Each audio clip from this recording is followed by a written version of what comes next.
Good morning, everyone, and welcome to our our General Council meeting for the 26th of March, 2025. So thank you all for being here this morning, which leads us into recording who's present. So, Marnie, you're good. Thank you very much. Do we have any apologies or leave of absence?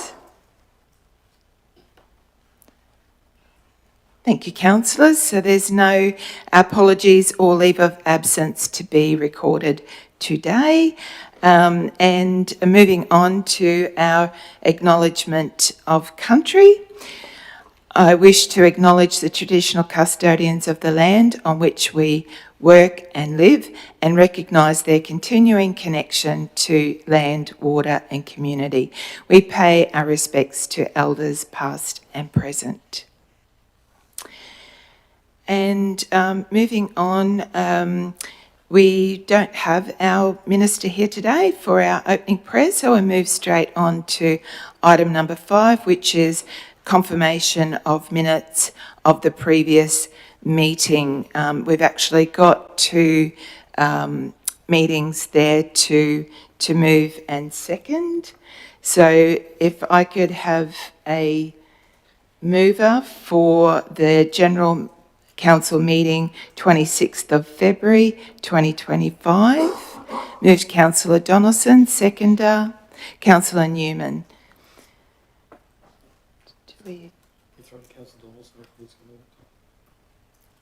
For any, and then do we do both of them though? I normally do individually. Okay, individually. Yeah. Beautiful. Just checking that we've got the right procedures there. So we move to business. We need to get a vote all in favour. Oh, okie dokie. Yep. No, we'll get a all in favour. Thank you. Motion carried. So just making sure it's a bit tricky having the 2. So and how that seems to be a little bit different to what we've normally do. So, and just clarifying, so do we move on to then business arising from those and then come back to confirmation of minutes of the previous meeting for the special general meeting? So, Madam Mayor, my suggestion would be that we resolve the meeting for the minutes for the special meeting and then come back to any business arising out of either. Okay, perfect. Thank you very much. Okay, so can I have a mover and a seconder for the special General Council meeting from the 19th of March 2025? Councillor Cruz moved and seconder Councillor Hindmarsh. Thank you very much. All in favour? Motion carried. Thank you very much. So moving on to item 6, which is business arising out of the minutes. So the first minutes are the General Council meeting, 26th of February 2025. As the mover, Councillor Donaldson, did you want to raise anything at all? No, thank you. Does anybody? Councillor Wilkins. Yeah, just inquiring as to what happened to the petition that was brought in that day. So councillors should be aware from the last meeting that we said that we would look at the petition and bring a report back to council. That hasn't occurred as yet. Thank you very much. Any other questions or comments? Business arising, for the meeting 26th of February? No, all good. Moving right on then to our special General Council meeting, 19th of March, if there's any business arising. No, thank you very much, councillors. So moving on to our review of our outstanding meeting actions. If any councillors have anything there to discuss or add to those items?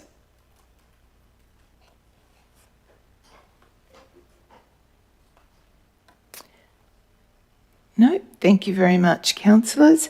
Moving on to deputations, and just to confirm, Mr CEO, that we have nil deputations today. Thank you. The Merrill Minute, item number 9, there's nil. And moving on to conflicts of interest, if there's any conflicts of interest. Sorry, Councillor Wilkins. I'm not 100% sure, but regarding the Sunflower Festival thingy, I have a stall at the Sunflower Festival, so I'm not sure if it won't affect my decision making. Cool, thank you. Thank you. It's just to confirm that's not a conflict, Councillor, but thank you very much for checking in. Very good. And petitions, so we, just to confirm, Mr CEO, that do we have any petitions for today? No petitions, Madam Mayor. Thank you very much. And we're moving, and before we move on to decision action reports, I just would like to, mention in relation to our closed session item, in item number 13.1, just recommend changing that agenda item to the closed session. There's nil reports in the information report, so basically moving that closed session item 13.1 to after the information reports closed session. So basically moving that agenda item to before the late agenda item. So if everyone's happy with that. Okay, thank you. Moving on to our first report, which is item 12.1.1, so the monthly financial report, February 2025. If I could have a mover, please. Councillor Wilkins, seconder Councillor Donaldson. We'll move now into opening up for our officers to present information on the report. So handing over now to our Chief Financial Officer, Arun Diaz, and Manager of Finance, Helen Kirby. Thank you very much. Thank you, through the Chair. Good morning, councillors. In complying with the legislative requirement, this finance report presents the financial performance of Central Highlands Regional Council for the period ended 28th of February 2025, which is measured against Budget Review 1. I will now invite our Manager of Finance, Helen Kirby, to present the report in detail. Thank you. Thank you, CFO. Through the Chair, and good morning, councillors. So as the CFO said in the introduction, this report provides an overview of the year-to-date position and performance against the current budget at the end of February 2025. Before outlining some of the key items in the report, I would like to highlight that this report reflects the current budget, which is Budget Review 1, and therefore does not address amendments proposed as part of the recent budget review process. This second budget review, or BR2, is being tabled for adoption as the next item in today's meeting agenda, and if adopted, it will be used as a measure of the financial results from the March year-to-date reporting period. The year-to-date operating result of 61 million is approximately 7 million ahead of the Budget Review 1 position at the end of February. This positive outcome is due to operating revenue exceeding budget forecasts and operating expenses coming in under budget. The quantum of the surplus reflects the levying of the second half rates and charges during February, with total operating revenue of 73 million from all sources recognised for the month. Year-to-date operating revenue is just over budget by 1 million, which mainly represents interest on cash and investments, and this variance will be adjusted as part of the BR2 process. Consistent with previous months, operating expenses continue to come in under budget, reflecting variances in costs for employee benefits and materials and services. The BR2 process has addressed variances in both these budget line items. The surplus budget in employee costs at the end of February highlights the current recruitment challenges that Council faces in terms of labour shortages and the time taken to fill key roles. Section 4 and 5 of the report show Council's cash and debt balances at the end of February. Cash stands at almost 106 million and debt at 56.5 million. Section 6 of the report shows a high-level analysis by department of the adopted capital budget for community infrastructure projects. With February representing 67% of the financial year, the analysis in the table at Section 6 shows that at the end of February, almost 43% of the full year budget has been spent. This percentage increases to 73% when commitments representing purchase orders raised are included. Section 7 of the table report shows the year-to-date performance of Council's business activities. All activities recorded operating surpluses and all except sale yards exceeded the year-to-date budget forecast. Section 8 of the report shows the combined rates and water arrears are 10.2 million at the end of February, which is a reduction of 888,000 from January. As the second half rates notices were only issued on the 10th of February with the due date of the 13th of March, they do not form part of the arrears total as they are not yet overdue. Following the issue of the pre-sale warning letters in October, a report will be tabled at the General Council meeting on the 30th of April, seeking a resolution to commence the sale of land procedure in relation to properties with unpaid rates and charges of at least 3 years. These properties have already been subject to the staged debt recovery actions outlined in Council's rates and charges collection procedure, and instigating proceedings to sell the land by auction is the final option available to Council. Section 9 of the report provides an overview of sundry debtors which are different to a rate account and represent tax invoices issued for other works or services provided to the community. At the end of February, these debts stand at 4.16 million. However, only approximately 533,000 or 13% of this amount is actually overdue, with the balance representing current invoices raised during February. Longer-term arrears over 90 days has reduced by 334,000 since January and now stands at 219,000. This amount relates mostly to waste disposal activities and unpaid infrastructure charges. These debts are being monitored with assistance from the relevant managers and, where appropriate, Council's legal services team. Council has a separate procedure for the management of sundry debtors, which guides the customer credit application process and outlines the stages and timing of debt recovery action for overdue debts. So in closing, the recommendation is that Council adopts the monthly finance report for the period ended the 28th of February 2025. Thank you. Thank you very much. Just moving over now to, I can't remember who moved this. Councillor Wilkins, thank you. I should have written it down. Thank you. If you have got any comments first. Thank you. Yes, thank you again for another comprehensive report. I'm flabbergasted by the 61 million surplus. It's pretty awesome, but no doubt it'll be a lot of it be used by the end of the financial year.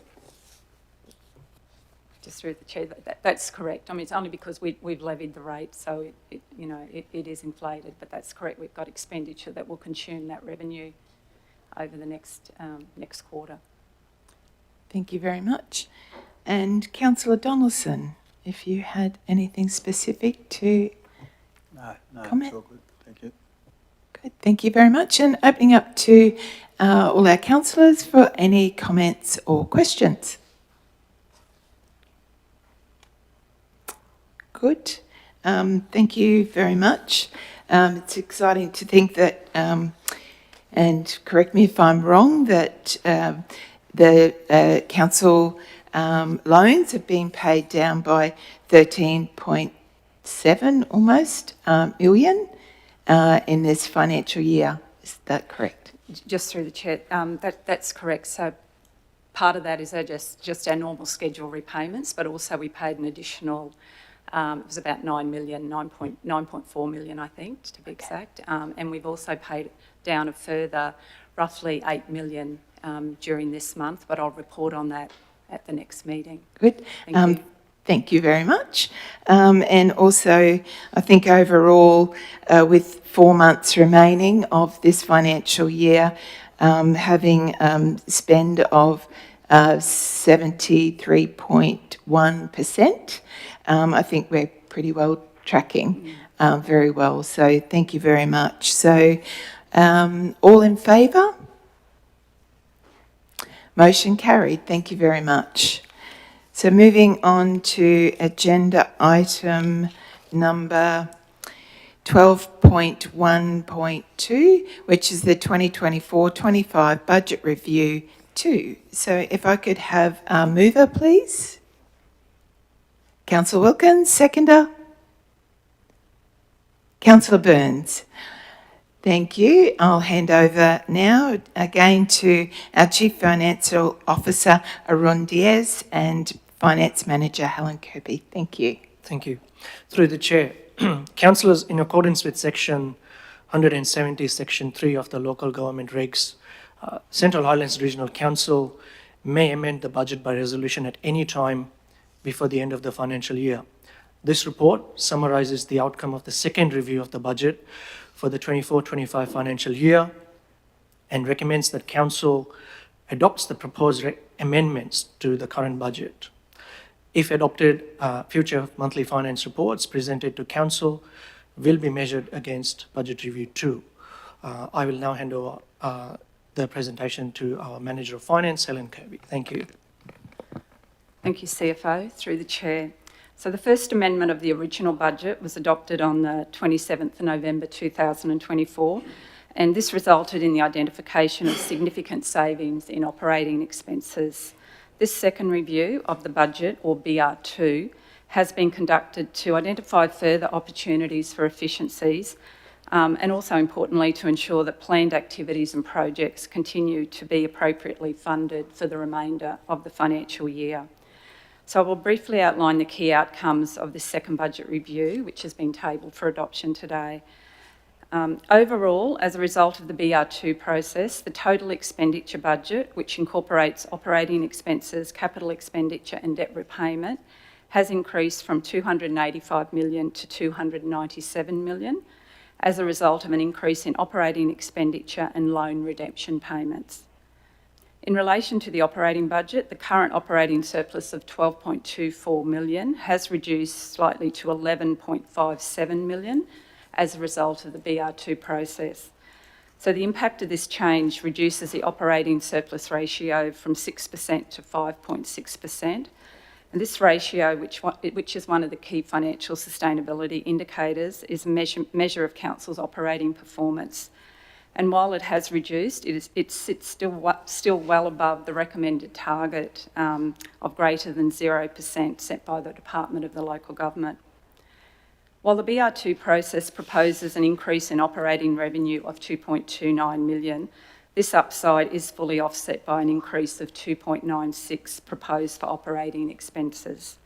The majority of the increase in operating revenue relates to interest revenue earned on cash and investments, to reflect the realised interest received already to date and also expected returns forecast to the end of the financial year. An increase in the materials and services expenses budget is proposed at BR2 to ensure planned maintenance for roads and streets are appropriately funded for the remainder of the financial year. The budget for electricity costs has also been increased to ensure it aligns with estimated actual expenses for the financial year.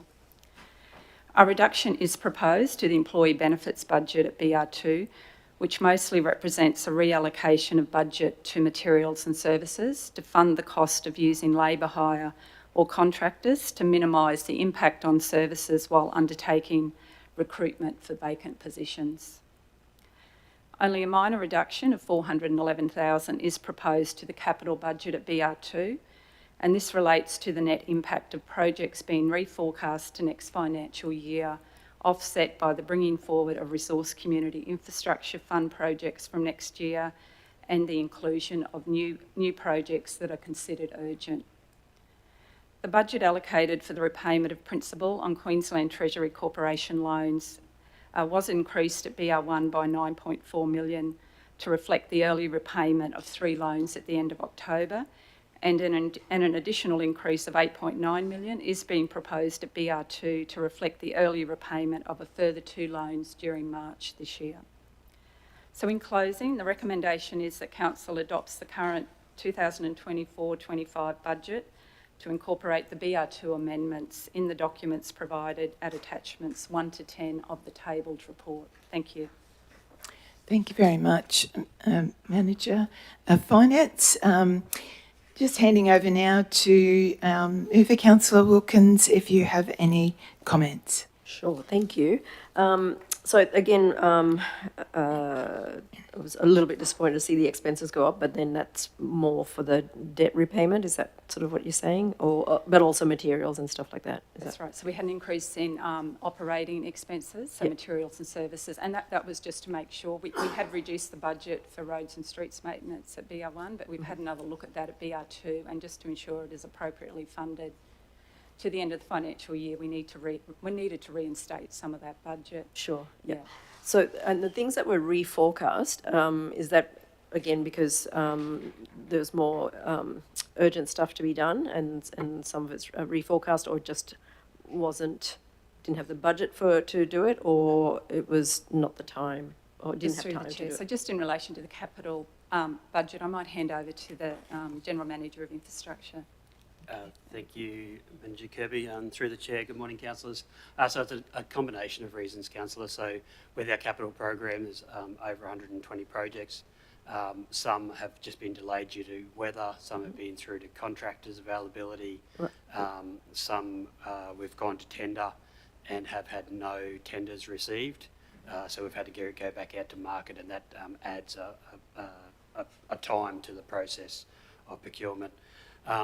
Some projects are just naturally falling behind, but some projects are also ahead of time and have been delivered. So you'll see some changes to projects that might have been completed under budget, and those money have been reforecast as well. Thank you. And I'm also looking at long-term financial forecast on page 87, and that looks very good as well. So thank you for all your work you've done. Thank you. Thank you, Councillor Wilkins. Over to Councillor Burns, if you have any comments. Okay, thank you very much. Opening the floor now to any councillors who have any comments or questions. Very good. Well, thank you very much. And that's why we have the budget review process, which is an effective way to make sure that every quarter we're able to review our expenditure and income to be more reflective of what's the actual, actual spend and income. So thank you very much. Just to also reflect that we started off with a surplus of $2.3 million, and then that was reforecast to $12.2 million, and then we've just decreased that surplus by $674,000 to 11.6 really $1 million for at the end of BR2. So thank you very much.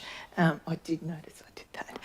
Thank you very much. Appreciate that. And just in closing, sorry, Councillor Wilkins, I forgot to put back over to you for our previous finance agenda item. So putting back over to you as the mover to have any final comments. Thank you. I'd like to put the officer's recommendation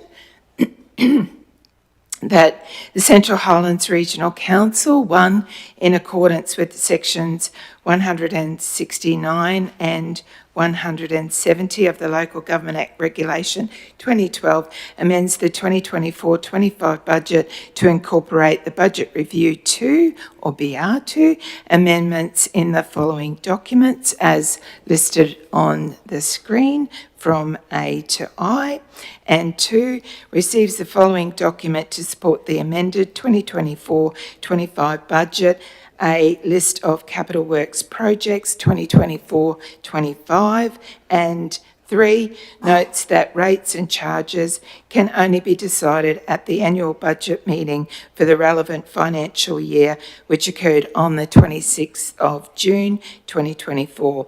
Accordingly, Council's adopted revenue statement and revenue policy will not be amended as part of the adoption of Budget Review 2. So, all in favour? Thank you very much. Motion carried. Thank you very much. Officers?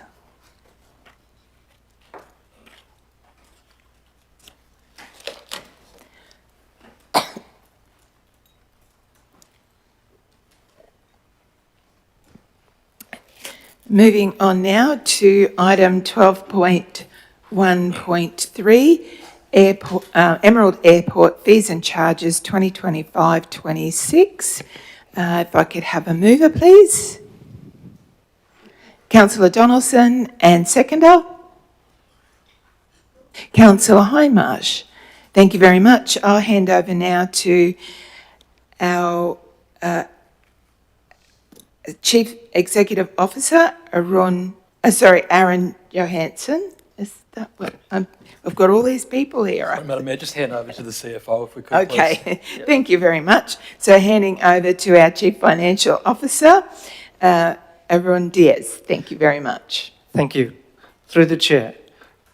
Councillors, as is common practice and consistent with previous years, Council has always adopted the airport fees and charges for the upcoming year outside the annual budget adoption. This is to provide the airlines with advance notice of any proposed changes to help them plan accordingly. If Council adopts the proposed recommendations, these new fees will take effect starting from July 1st, 2025. For the majority of the fees and charges, we are proposing a 5% increase. This increase aligns with Council's goal of good fiscal management, as well as maintaining high-quality experience for our users. Council has not increased its car parking fees since July 2019, which means Council has maintained stable rates for almost 6 years. The proposed minor increase in car parking fees, which is more than 5%, will ensure that Council can continue to maintain and improve these services for the community. While the price increase is modest, it will help sustain a high-quality parking experience for the users as well. There are 3 new fees, councillors, which are proposed to be introduced, which can be found in the attachment to the report. A new fee for overnight aircraft parking in the hangars, and Council is also proposing to introduce 2 new meeting room hire fees. These fees will cover the cost of providing good quality meeting spaces for our users. In closing, these proposed fees, including the 5% increase in the airport fees, are designed to ensure that Council can continue to provide high-quality services. Council's goal is not only to recover cost, but also to ensure funds can be reinvested and in maintaining and improving quality infrastructure. We're happy to take any questions, councillors. Good. Thank you very much. Just handing over to Councillor Donaldson as a mover, if you have any comments or questions. Yes, considering the fees haven't gone up in 6 years, I think the 5% is very modest. As you know, the cost of living is rising everywhere, but I feel no one likes extra fees and charges, but we do have to recover our costs, and I think it's very modest. Thank you very much. Moving over to Councillor Hindmarsh. Thank you. Through the chair, I just would like to reiterate what Councillor Donaldson has said, that I think it demonstrates that council is actively trying to minimise the impact to the public, to the community members, by the fees and charges have not changed for a period of 5 years. I think it's prudent that we, to maintain the facility in a high operating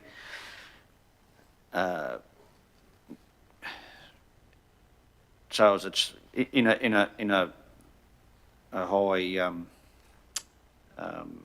standard, operating standard, that we the increase of 5% is very modest and should be received. Thanks.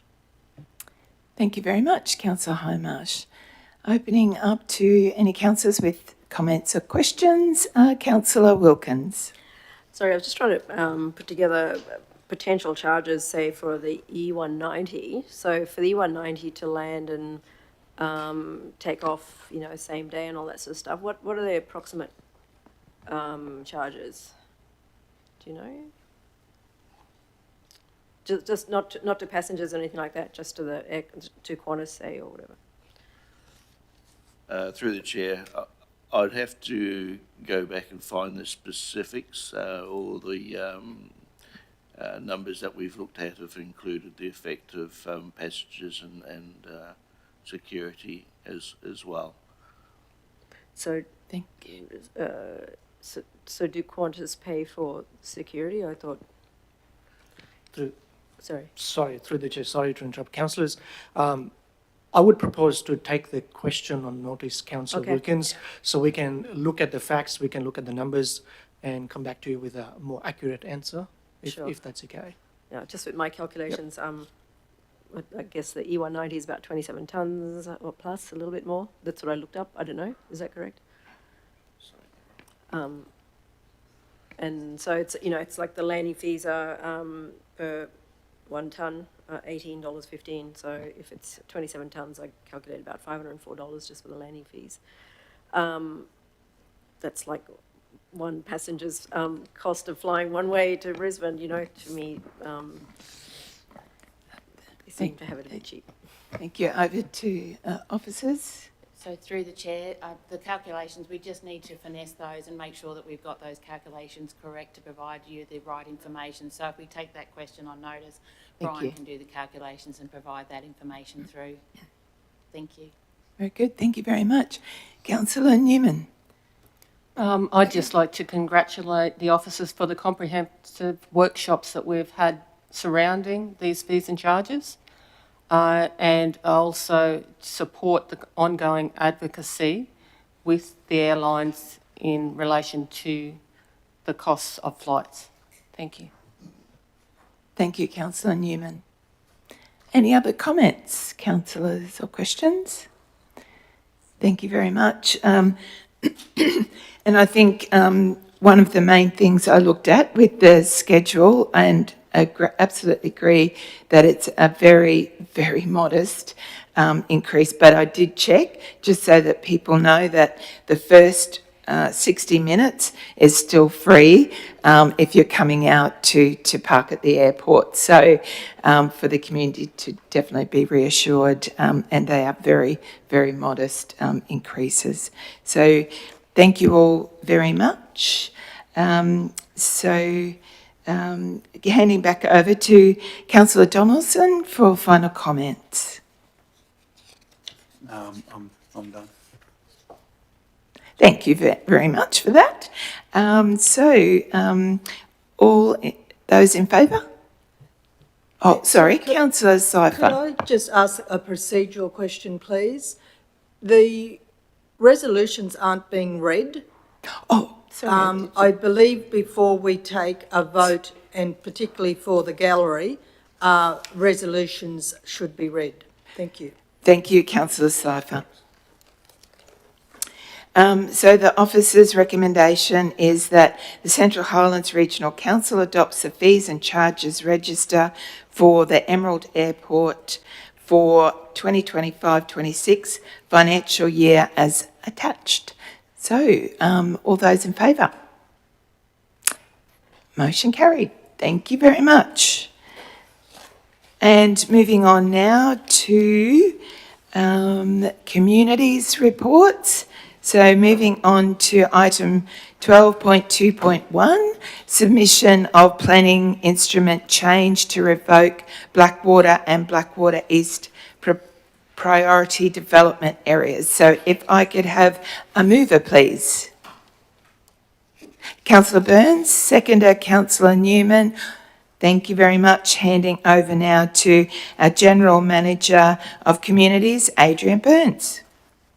Thank you, Mayor and Councillors. Thank you for the opportunity to present today. I forgot my mic, sorry. Been doing this a few years, so I shouldn't forget. Thank you for the opportunity to present this report today. As you are aware, we have brought the discussion regarding the PDA before Council in the past.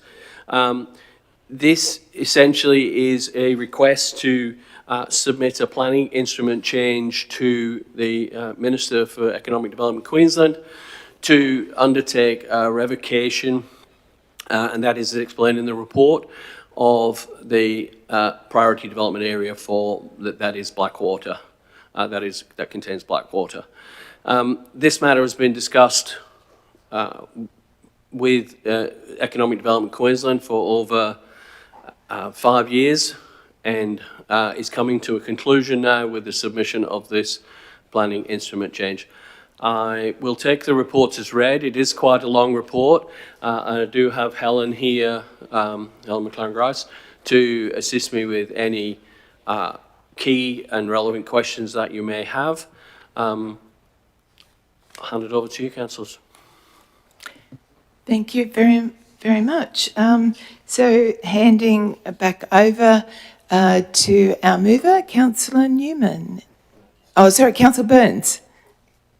Yeah, thank you, Mayor. Councillor Newman can have a go after me if she wishes. So this has been going on a while, obviously, that's why we're, it's good. When was it put in place? That is from history.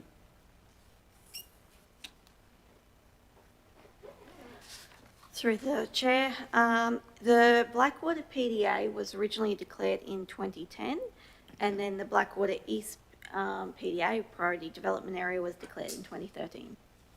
Okay, so a good quarter of its life is both sides haven't wanted it and been trying to get rid of it. So, and that's how long it takes for the paperwork.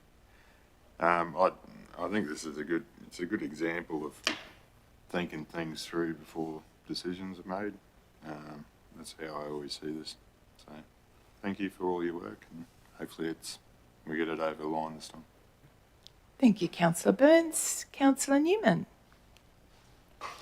As this is regarding the engagement plan, I am wholeheartedly in support with moving this along towards its completion after many years of an officer's work and time, and through many different inferences of council.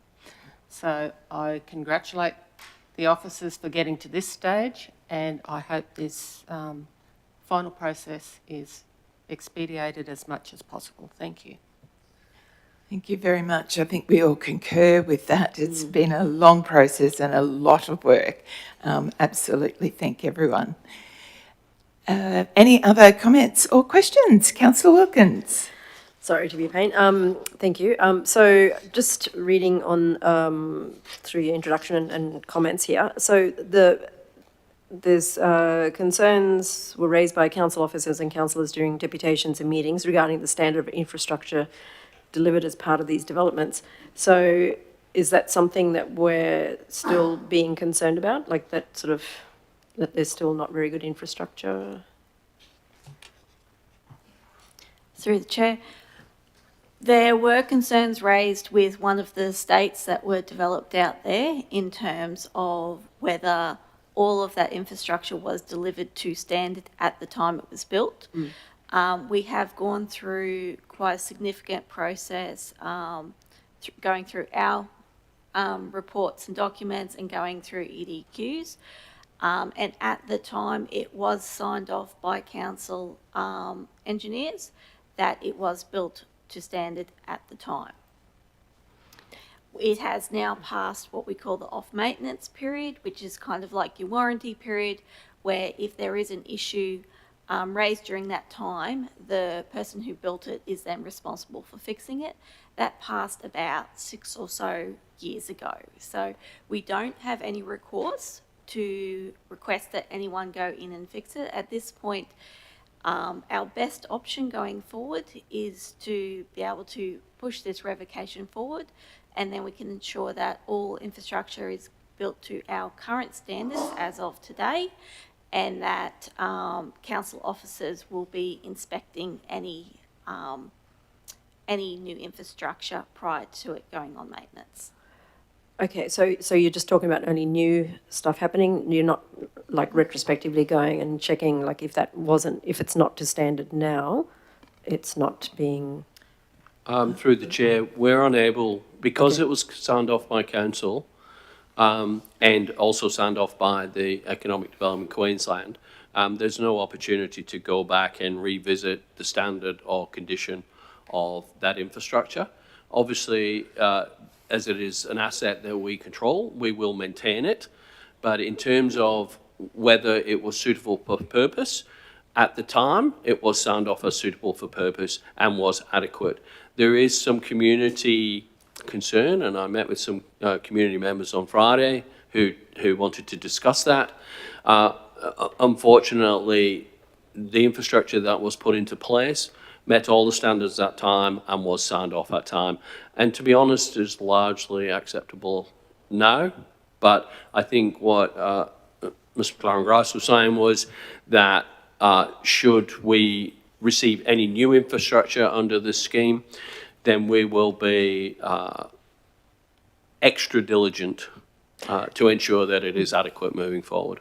Yeah, no, I understand that, but if it is like quite substandard compared to what it should be, and I'm not talking because, you know, legislation's changed and everything's got to be, you know, this high when this would be adequate. I'm talking if it's really not good standard. Through the chair, I could pass to the General Manager for Infrastructure, and I will do so, but it is my belief that it is not and never has been substandard because it was signed off as standard by council. But Council Manager, General Manager Houlihan, I don't know if you wish to comment. Yeah, thank you, General Manager.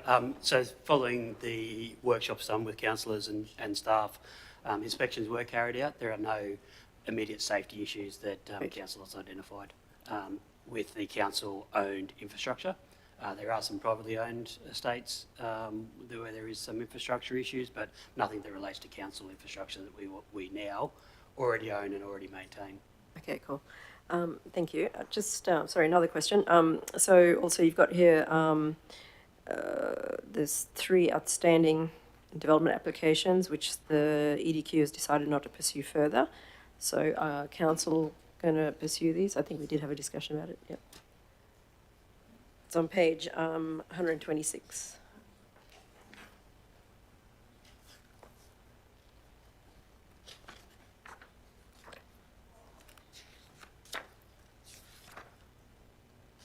Through the chair, we believe that's, we understand that EDQ, well, sorry, I'll rephrase that. EDQ have been quite clear with us. They are not going to pursue those extra infrastructure charges or those infrastructure charges that are outstanding.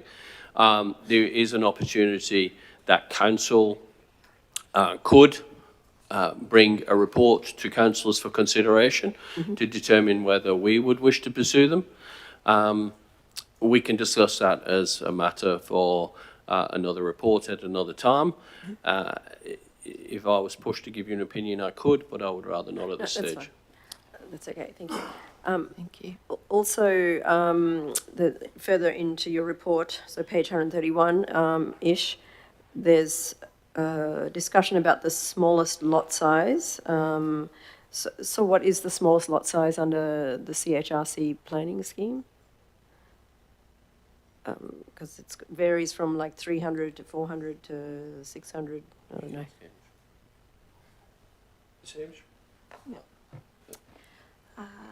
Madam Mayor, if I may bring Hamish Slade down. Hamish, can you just come down here and answer that for me, please? Thank you. I believe I know the answer, but I don't want to get it wrong. Thank you. You okay answering that? Hamish is our coordinator of development planning. Right. It's 400 urban, or is it 450? Yeah, okay. Through you, Madam Chair, we were just trying to check whether it was 450 or 400. Hamish advises us it's 400 square metres. Thank you. So under the, Sorry, that's in town, councillor. That's in the urban area. yeah, the pink.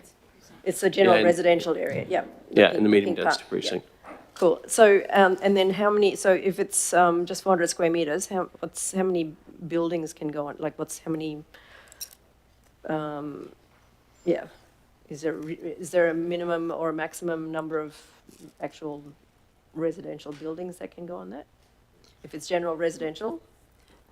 Through the chair, yes, it would be under the general residential zone, and the density would be partially determined about whether it is in the medium density precinct, which allows more dense housing to happen. So in those locations, you're looking at more dual occupancies, a few more flats and that like.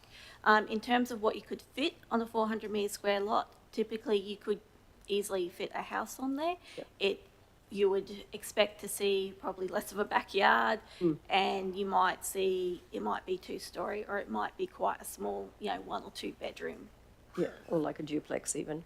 Yeah, but there is like a maximum size or footprint on that block.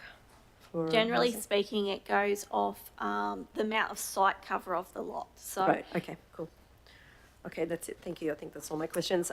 Yeah, and I'm very happy with this. I think it's I think there probably would be better compliance if CHRC did take over than, am I allowed to say it, than EDQ? Sorry. Thank you very much, Councillor Wilkins. Any other comments or questions from councillors? Good. Thank you very much. And look, I would like to again say thank you very much for all of the work reading through here. There's some valuable information, and I can see the huge amount of work. So I wish the officers all the best with this going forward, and very pleased to be putting this to council today. And I think although a long process, it will be a positive outcome for Blackwater community as well going forward. So thank you very much. And I'll put the recommendation. Councillor Burns, want to close? No, I think I've said everything I need to say. Yeah, hopefully it gets through. Thank you. Thank you very much. So we'll put the recommendation that the Central Highlands Regional Council, 1, submit the proposed planning scheme, planning instrument change and associated documentation to the Minister of Economic Development Queensland for approval in accordance with S42C of the Economic Development Act 2012, and 2, authorises the Chief Executive Officer to undertake all necessary steps to A, gain the approval of the Minister of Economic Development Queensland to proceed to public notification, so long as this does not entail any significant revisions to the proposed planning instrument change, and B, undertake public notification generally in accordance with the proposed community engagement plan. So all in favour? All those in favour? Thank you very much. Motion carried. Thank you. Thank you very much.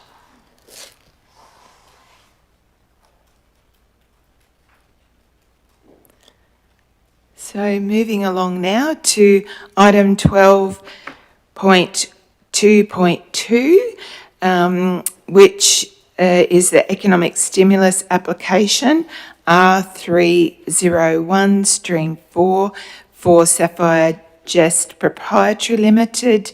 Can I have a mover, please?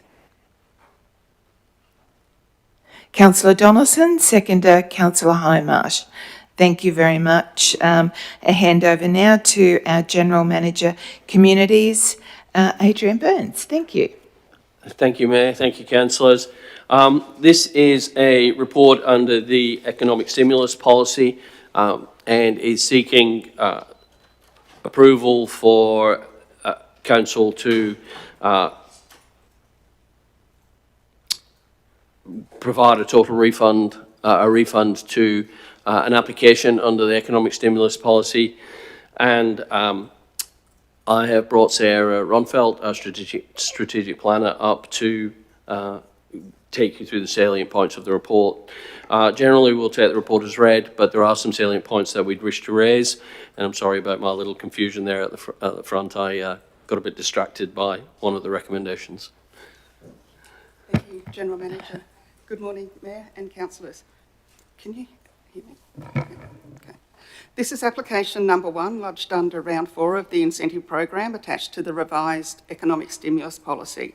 It relates to a development permit granted to Sapphire Jest for an extension to their hotel at 72 Hospital Road, Emerald. The Marraboon Tavern was constructed in 1992 and has been in the ownership of the applicant since 2005. It has undergone several renovations and extensions during this time.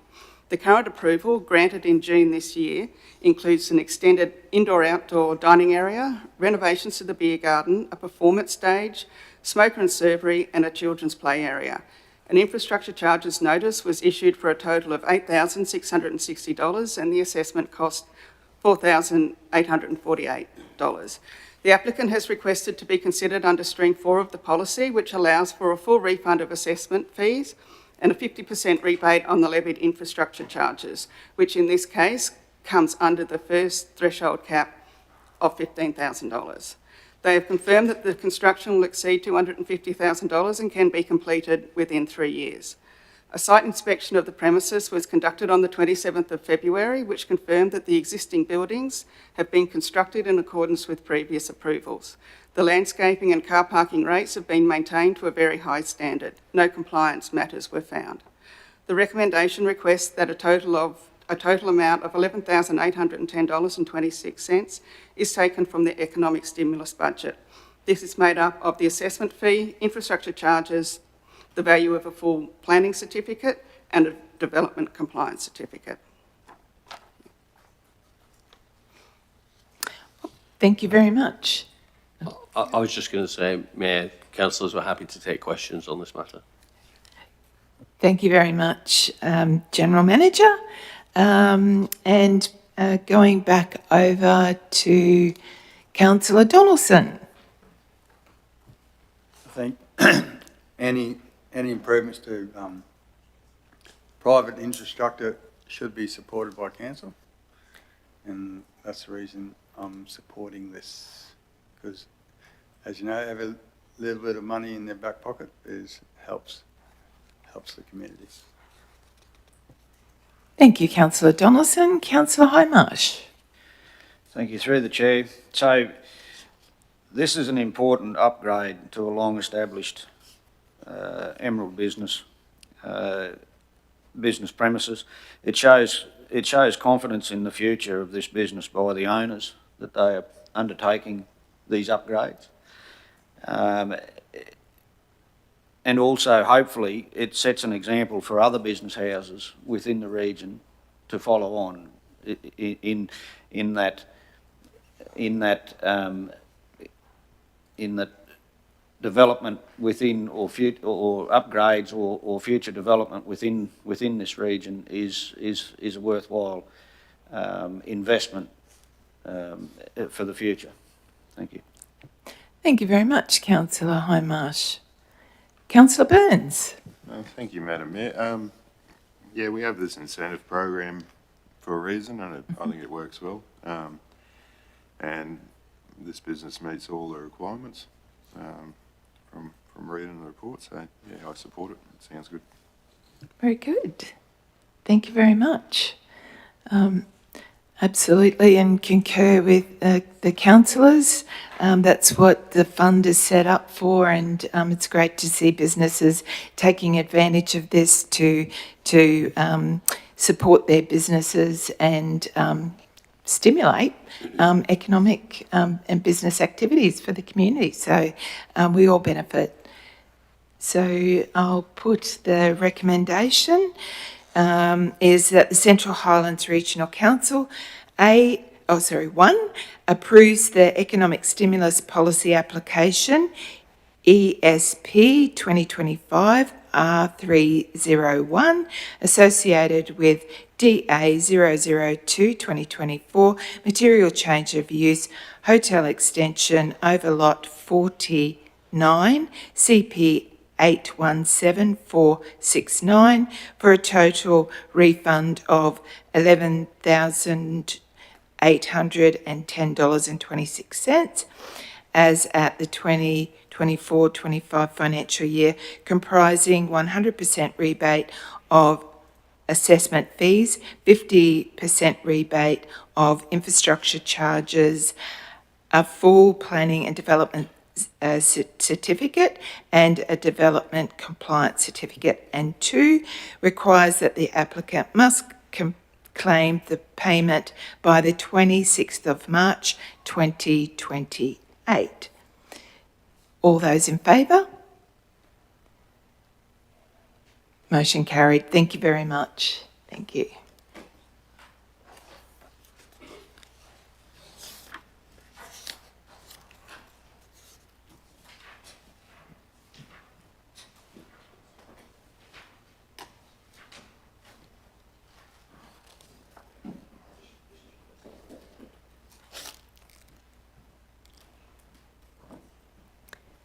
Thanking you. So, councillors, moving on to item 12.2.3, Regional Arts Development Fund, or RADF. 2024-25 Round 2 Assessment Meeting, 7th of March 2025. Can I have a mover, please? Councillor Wilkins, seconder. Councillor Newman. Handing over now to General Manager of Communities, Adrian Burns. Thank you. Thank you, Mayor. Thank you, councillors. If I may, I'm going to start by introducing Lehigh Duncan. Lehigh is our Acting Coordinator, Arts and Engagement. This is his first council meeting, so be kind to him. Through you and Madam Mayor and the Chair, the Regional Arts Development Fund, known as RADF, is a partnership between Council and the Queensland Government via Arts Queensland. The programme invests in local arts and cultural priorities to provide value and build local capacity. On the 7th of March 2025, the Central Highland Arts and Cultural Advisory Committee met as the assessment panel for the RADF programme to assess the applicants of round 2 of this programme for the 24-25 financial year. The programme has a total budget of $70,000 with $35,850 approved in round 1 and $24,150 available for round 2. There were 2 eligible applications received for this round, requesting a total of $19,556. The applications were assessed and we're seeking council support to resolve those applications and approve those grants today. We'll take the report as read other than the points I've just made, but Lehigh will be here to answer any specific and technical questions that you may have. Thank you. Good. Thank you very much. And handing back over to Councillor Wilkins as a mover. Thank you. I totally support this. These 2 applications were very, well, the applications are really good. We judge them on, there's 4 things. So there's quality, produces or contributes to high-quality arts and cultural initiatives for local communities. Then there's impact, that demonstrates cultural, artistic, social, economic returns on investment. Reach provides access to and engagement in arts and culture for diverse communities, practitioners, participants, and audiences. Viability, evidence of good planning for strong governance and management of the RADF at a local level. And there's a few other things more in each of those 4 categories. So for me, both of these have good reach, and, you know, and I know, I've heard that Magic Mountain Creative Muster, you know, has been very successful and very well attended, and usually sold out and everything like that. So I think it's a great initiative. And then the Emerald Pottery Club, it's appealing to both their members, so increasing their capability as well as providing workshops to attract new members. So I think, you know, both are really good applications. Thank you very much, Councillor Wilkins. And over to Councillor Newman. I'm glad to see the Emerald Pottery and the Mountain Magic Arts apply and be approved for projects, because they are quite proactive arts organisations. I also noticed in the unsubmitted applications, Jade Mason with his paragraphic. I'd like to encourage that these ones come forward. And I noted that May Badford Shepherd of Rubyvale was a delayed project. So do you have any timeline around when that project might come forward? Through the chair, thank you, Councillor Newman. Yes, so both Jade Mason and Lynn Laver Ahmat are looking to submit their proposals in the next round, which is currently open. So both will be progressing. They just weren't able to submit at the end of round 2. I don't quite have a timeline for when they would want to complete their projects, but they will be searching for funding by the end of this round. Thank you. Very good. Thank you very much. Councillor Hindmarsh. Thank you, through the chair. So just a comment. Council initiates this particular fund to encourage and promote events and initiatives throughout the region. These 2 events meet the assessment criteria and therefore should be supported. And in turn, I encourage other events to consider applications for support. Thank you. Good. Thank you very much, Councillor Hindmarsh. Councillor Cypher. Thank you. At the meeting, I also raised that a review, I would like to see a review of the guidelines again. This grant is different to the community grants because it comes, there's also state money provided to this. So we are obliged to follow certain criteria stipulated through that arrangement.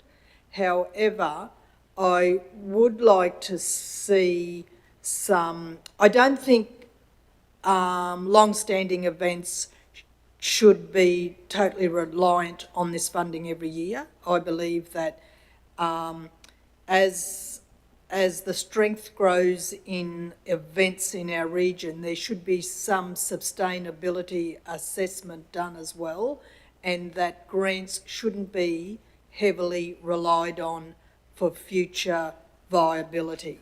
So I would like to see that written within grants, and we are moving towards that in our own community grants and in the guidelines we're putting to that.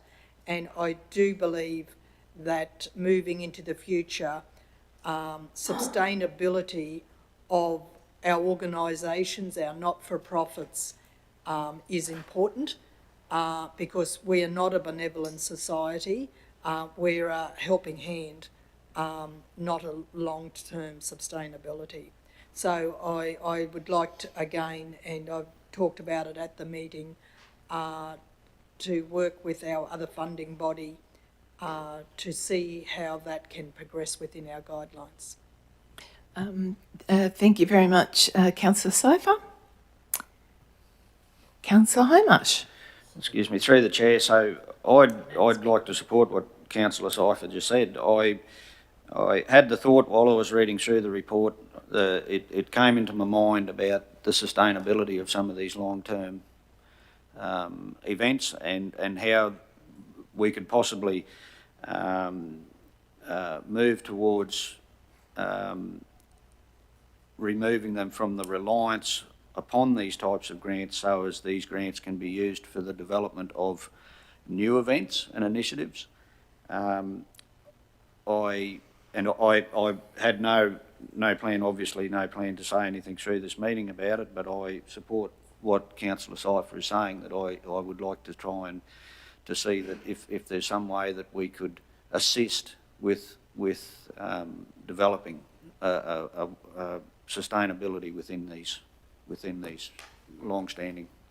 Good. Thank you very much. I think we're getting the chance to have discussions around that again this afternoon with one of our policy workshops. So, Councillor Newman. Just further to Councillor Hindmarsh's comment, there is other arts funding and other events funding out there, and I think the groups should be advised when they receive the funding of the other opportunities available as well. So just a little prompt in that area. We do have grant support in other areas, so that could be just included as well. It would be great. Thank you. Awesome. Thank you very much. Any other comments or questions? Thanking you. So we'll move to put the recommendation is,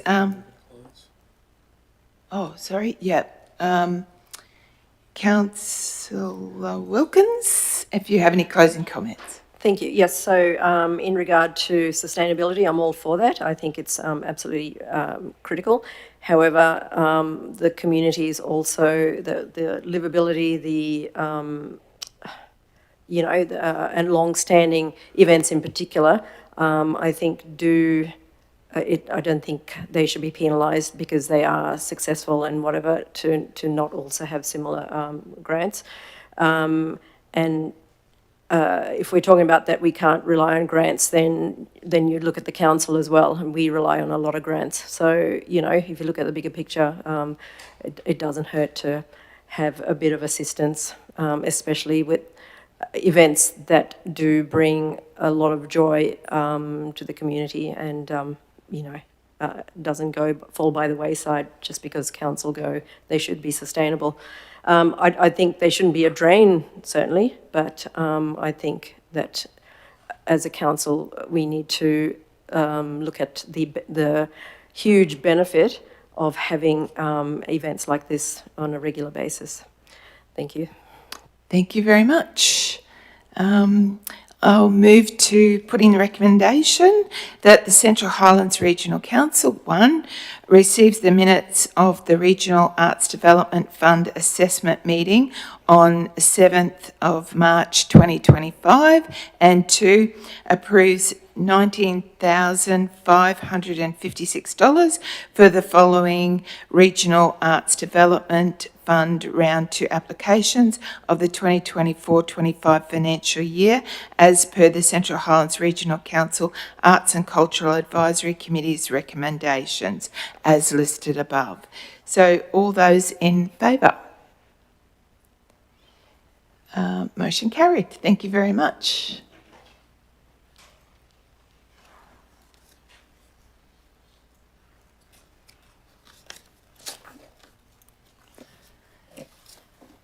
Moving on now to item 12.2.4, donation request Central Highlands Easter Sunflower Festival. Can I have a mover, please? Councillor Burns, and seconder? Councillor Wilkins. Thank you very much. I'll hand over now to our General Manager Communities, Adrian Burns. Thank you, Mayor and Councillors. Through the Chair, we'll take this report as read, but this report seeks council approval for sponsorship for this year's Sunflower Festival. The requested amount is actually outside the allowed value within the policy. So once it exceeds $10,000, there's a requirement in the policy, and it's outlined in the report, to bring any application to council for consideration. The Sunflower Festival is a key significant event for council, and it is an ongoing event and one that we have supported for a number of years. However, as the request for sponsorship and support this year is outside of the $10,000, we are bringing this to council as required by the policy. I have Nikki Atkinson here, who is our events officer in the Sport and Recreation team, who will support and answer any questions that you may have on this matter. Thank you. Thank you very much. Handing over to Councillor Burns. Yeah, thank you. Yeah, I'm happy to support this. This is the one major event we have every year in Emerald, and it's good that it's continuing, and it's always a lot of fun for all the locals and the kids. I had a comment recently about, I've been around the same time last year, we had some family visiting, and they couldn't believe that local towns are still doing this stuff with the lolly throwing and the fun and the parade. So, and they were very, very impressed, and it took them back to their childhood of where they grew up. So, yeah, I support this. Thank you. Thank you, Councillor Burns. Councillor Wilkins. Yes, I concur with Councillor Burns. I think it's such a wonderful family event, and you know, I've only been living in Emerald the last 7 years, and probably only attending the Sunflower Festival the last 3 or 4 years, and it's clear with the just the increasing numbers attending, and also it was mentioned in this report about residents in Avalon also coming out to watch the parade. So I think it's such a boon as far as well-being and just an absolutely fun day. So I really support this. Thank you very much. And any other comments or questions? Councillor Newman. Through the chair, I am also in support of this event. It is reaching a significant milestone next year of 50 years, and I think we should be building towards that milestone for the community.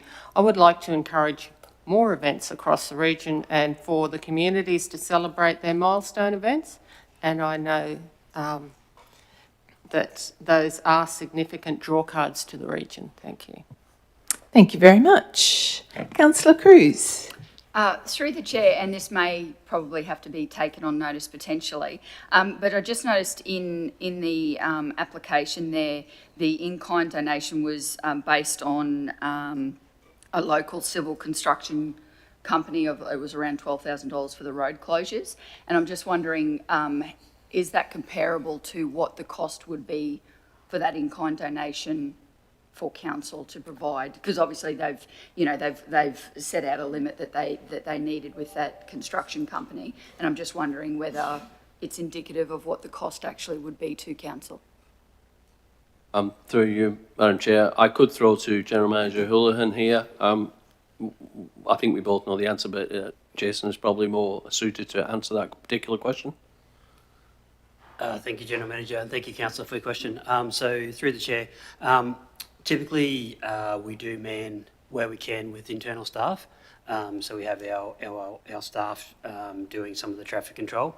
Yeah. This year with Easter and Anzac Day being very close together, and we have another report later in the agenda regarding Anzac Day traffic management as well. We are anticipating that staff may take some additional leave between those periods, so some staff will be unavailable. So the report covers that off in terms of what it would cost if we had a contractor doing all of it, but in reality it might be a mixture of some contractors and some internal staff. Okay, thank you. I guess my question, the reason for it was if it was contractor versus council staff, and obviously there could be a difference, then there is a difference in, and if it was over and above, then what happens then with the total in-kind donation? But appreciate that answer. Thank you. Thank you, Councillor Cruz. Councillor Cypher. Just for clarity, it's council that is engaging the contractor, not the committee. Through the chair, that is correct. Yes, thank you. That makes it in kind. If it was the reverse, it would not be in kind. Thank you. Thank you, Councillor Cypher. Thank you. Any other comments or questions? Very good. Thank you very much. And it's always an exciting time of the year, absolutely, Easter, and to have our Sunflower Festival. And again, even though it's held in Emerald and a number of events over several days, it is a Central Highlands event. So I know it's a wonderful time of the year. So we have people visiting and we have people participating in a range of events from away and across the region as well as Emerald. So it is a great event, and it's always been run by a number of volunteers. So we thank them too for all they do each year.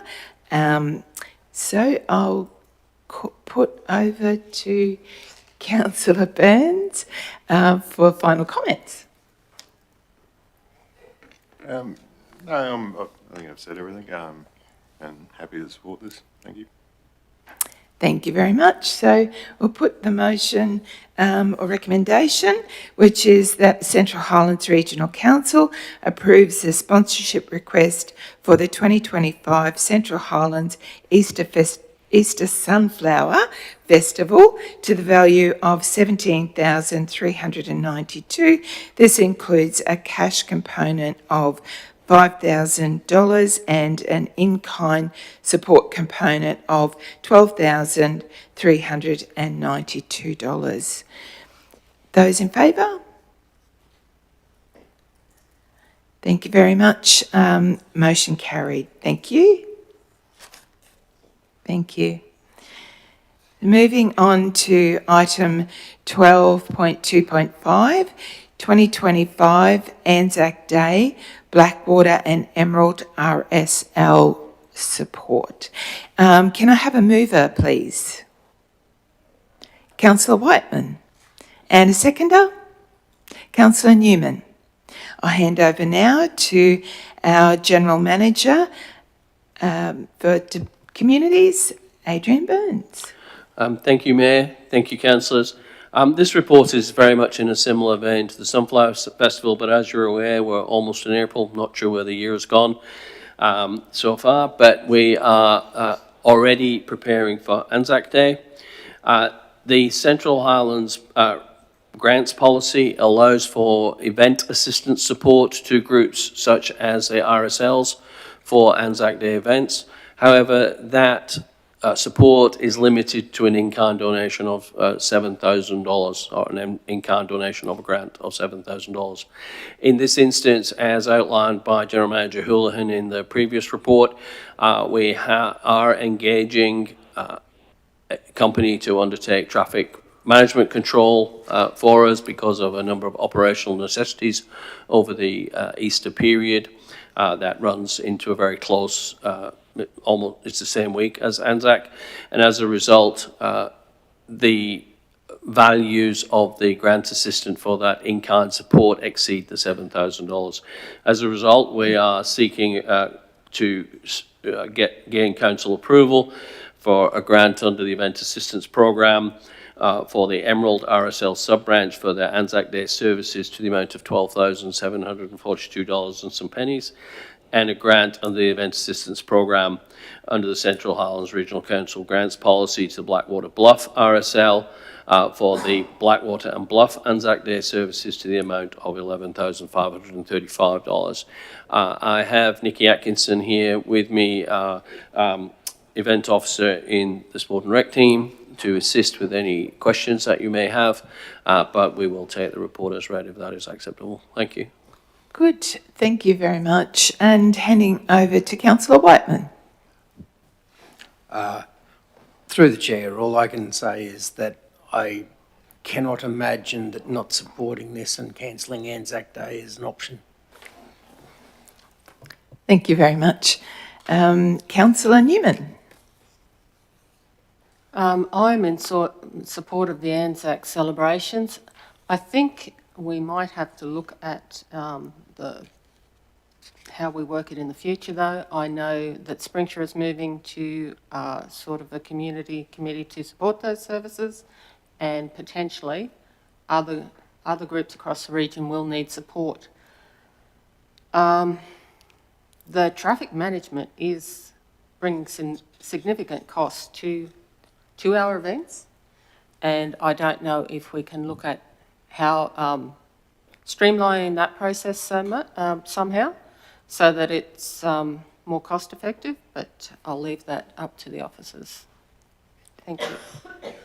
Thank you very much. Councillor Burns. Thank you, Madam Mayor. I think it might be time to, when we set those minimum amounts on the policy, it was designed to cover a lot of these events. I think the increase in prices, I think we better look at those, see if it's something to do with inflation or just cost of living increases like everything else, but maybe we've got to look at those prices again in the future. That's all the only comment I'd make, and of course I'd supporting Anzac Day and what we always do every year, so thank you. Thank you very much, Councillor Burns. Councillor Cypher. Thank you. So this is really just the new process we have, and these two particular RSL clubs following due diligence and doing their application, as will other community groups that run anything in their communities, whether it's Anzac processions or not. This is the process they follow. However, there are other communities, and Capella, I believe council runs Capella, is that correct? Through the chair, yes, thank you, Councillor Cypher, that is correct. Capella is run by council. Yes, thank you. So my question is, does council, because it's really, really important that we capture all in-kind support, we really need to have a handle on what is spent across our region. So I trust this is happening, but just to confirm that the cost of council-run Anzac celebrations is also captured somewhere. That in-kind support there of the road closures, is that in-kind support also being captured somewhere? Through the chair, yes. So any work we do, particularly from a road closure point of view, I can speak to that, councillor. Any work we do for a community event is captured in a separate cost code, which can be reported on. Yes, thank you. That's very, very important that we do that. Very good, thank you. Any other comments or questions, councillors? I suppose just my comment before we hand back over to Councillor Whiteman. I've commend both the RSL clubs and all of the volunteers and other RSL clubs across the region for hosting these events and council's involvement in it. It's a very important event for our communities and our nation. So thank you very much. And I can certainly say that the Anzac Day events for Emerald is massive. And also those events as well in Blackwater and Bluff. So thank you very much. Over to Councillor Whiteman to close. No, I've got no further comment. Thank you. So I'll put the recommendation, which is the Central Highlands Regional Council approve 1, a grant under the Event Assistance Program, financial assistance in kind and fees and charges waivers in accordance with Council Central Highlands Regional Council Policy 0074, grants policy to the Emerald RSL sub-branch Emerald 2025 Anzac Day services to the amount of $12,742.29. And 2, a grant under the Event Assistance Program, financial assistance in kind and fees and charges waivers in accordance with Council Central Highlands Regional Council Policy 007, grants policy to the Blackwater Bluff RSL Sub-Branch Blackwater and Bluff 2025 Anzac Day services to the amount of $11,535.65. All those in favour? Motion carried. Thank you very much. And we're just... Thank you very much, General Manager of Communities. And you haven't been the only one stumbling over a few things today, so thank you. I appreciate that. We might break for morning tea now, if that's okay. And we'll return at what time do you think? 1:45? 22? Okay. We'll return back at 11:15. So thank you very much. Thank you very much to our viewers. We'll see you again at 10:45. Thank you.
Welcome back to a council meeting on this 26th of March 2025.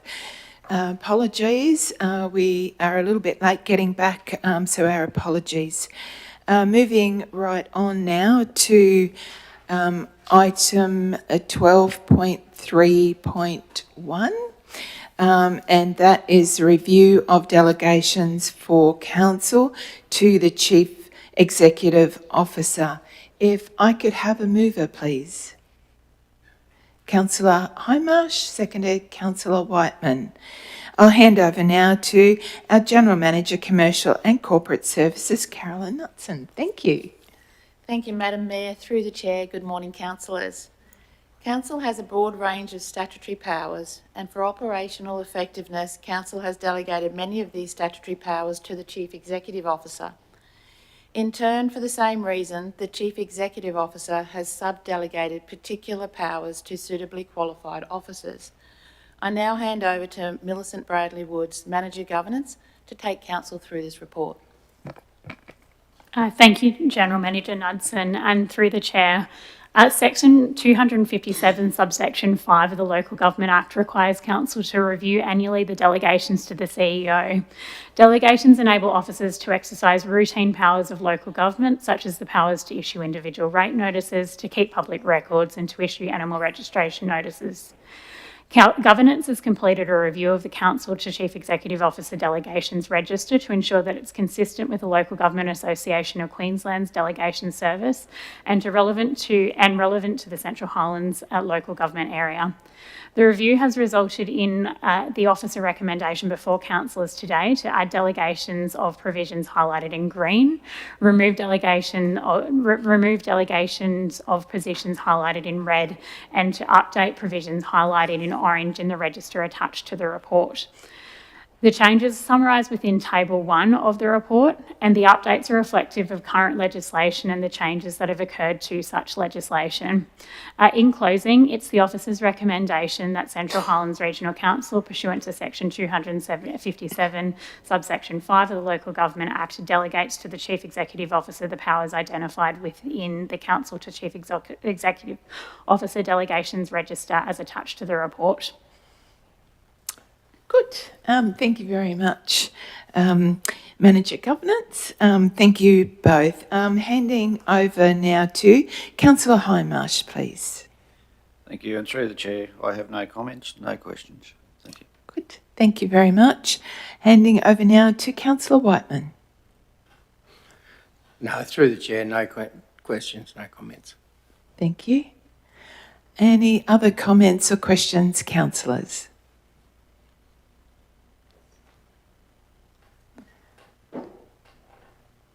Okay.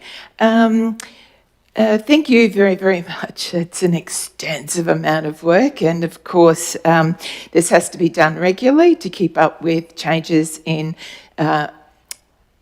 would be thousands of acts, I guess, at both state and federal government. So thank you very, very much for a huge amount of work, and it's good to see you have so much work ahead of you too. Chief Executive Officer. So we'll put the motion.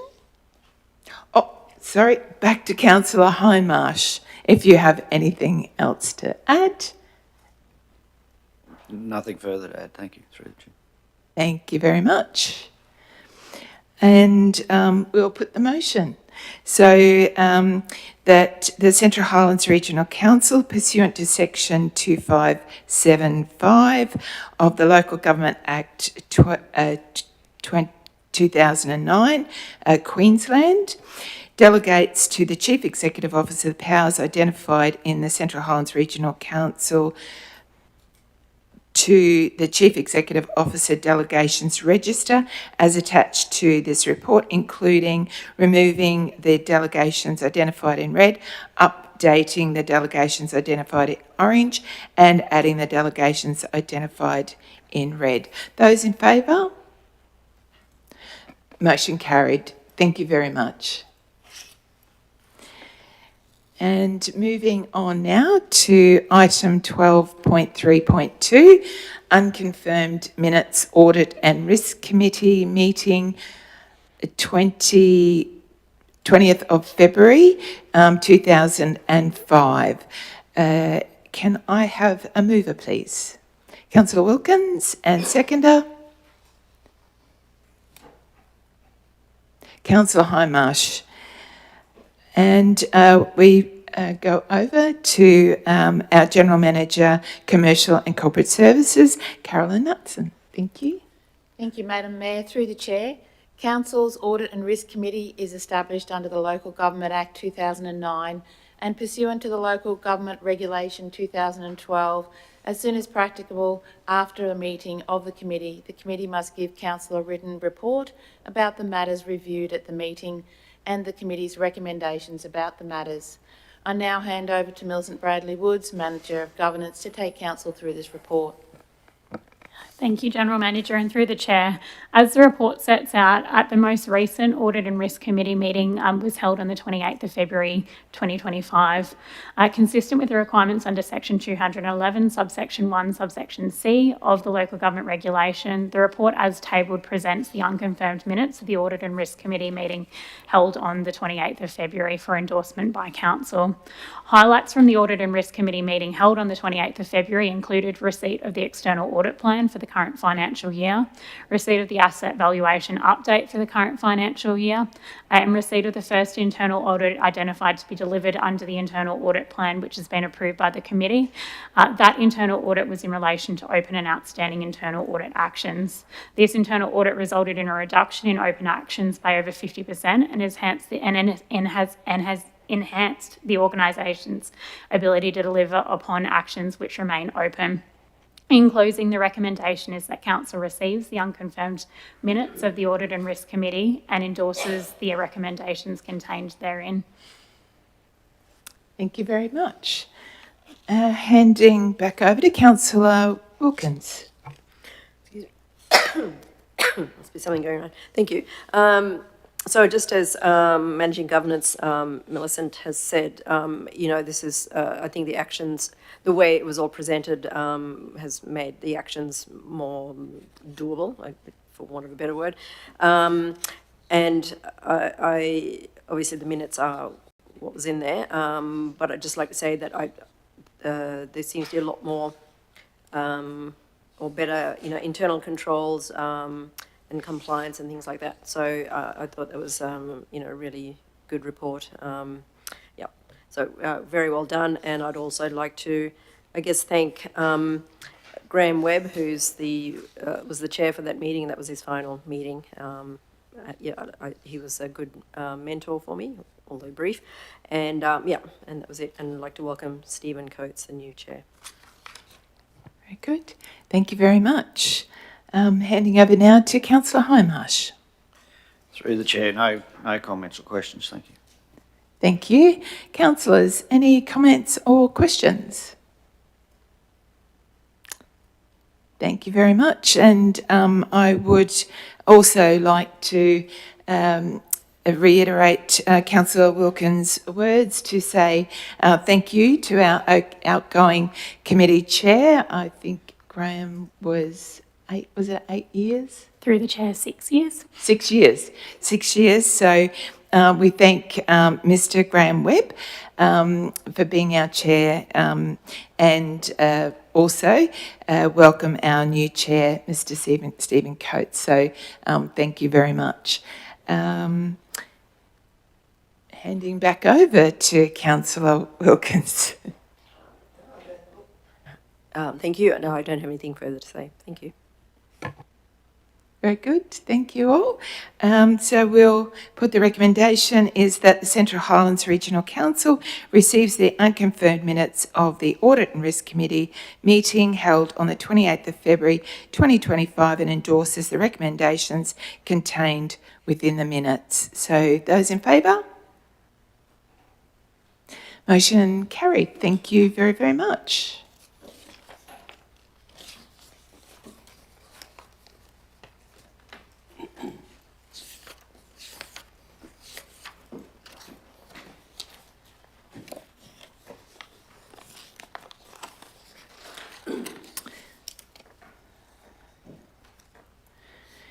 So moving on now to item 12.4.1, which is project nomination, Queensland Climate Resilient Council's program 2025 to 2026.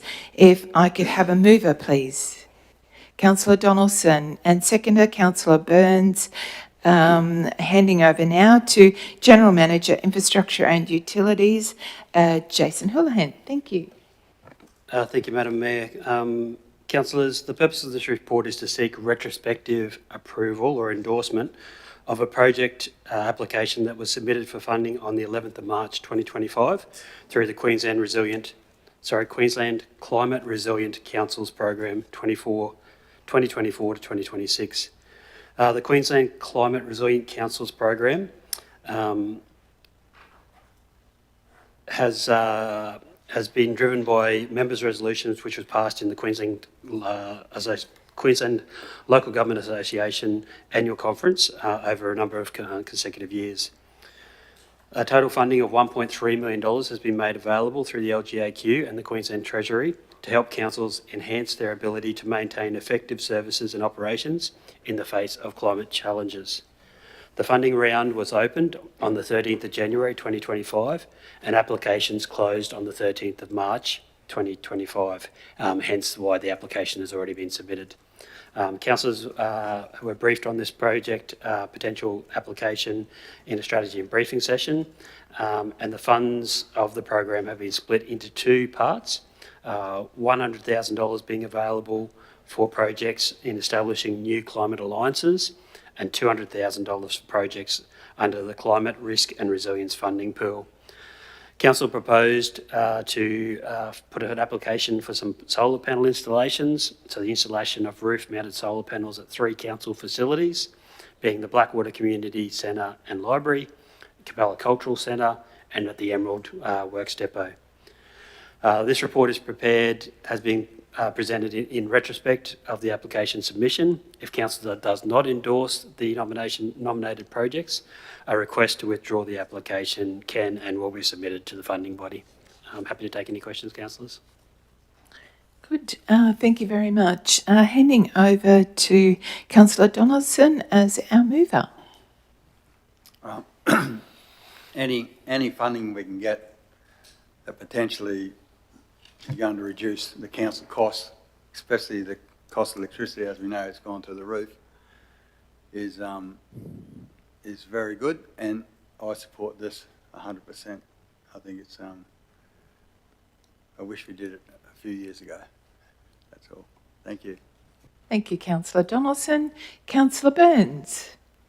Yeah, thank you, Mayor. Yeah, this is obviously an easy win. You don't even need our permission, I think, for these ones. And it's part of the plan already to get as much solar on the roofs as we can to bring down operating costs and everything. So this is zero contribution from us, but it's a good little scheme by the Queensland government to make us a bit more sustainable with electricity. So that's good. Thank you. Good. Thank you very much. Opening up to any questions or comments. Councillor Wilkins. Thank you. Sorry, very questionable this morning. Okay, is it possible to get a report on how much power it supplies, or a percentage of the power bill, or is that asking too much? Is it? Through the chair, Councillor Wilkins, for those 3 sites which are in the report, the savings are approximately almost 60% of the power bill. Mm-hmm. The power bill individually ranges somewhere between 15 to 20,000 per year, so they're not a lot, but given they had the shortest payback period with the lowest cost, we picked those 3 sites based on that. Thank you. Also, just for future reports like this, is it possible to have maps also in there, and perhaps how much kilowattage and things like that, and how many panels and stuff, or is that too much to ask? Thank you. I'll take that on note, Councillor. So for a project like this, there's reports and operational reports which have been run with regard to, as the CFO mentioned, in terms of prioritisation of projects across the region. A simple map showing the location of the Blackwater Cultural Centre, Blackwater Community Centre, the Capella Cultural Centre and the Emerald Depot is easily achieved, and where possible we can add those to future reports. Thank you very much. Councillor Cruz. Through the chair, it was just going to be a comment. In a previous report, the Manager of Finance spoke to the budget review too, with regards to the increase to electricity costs.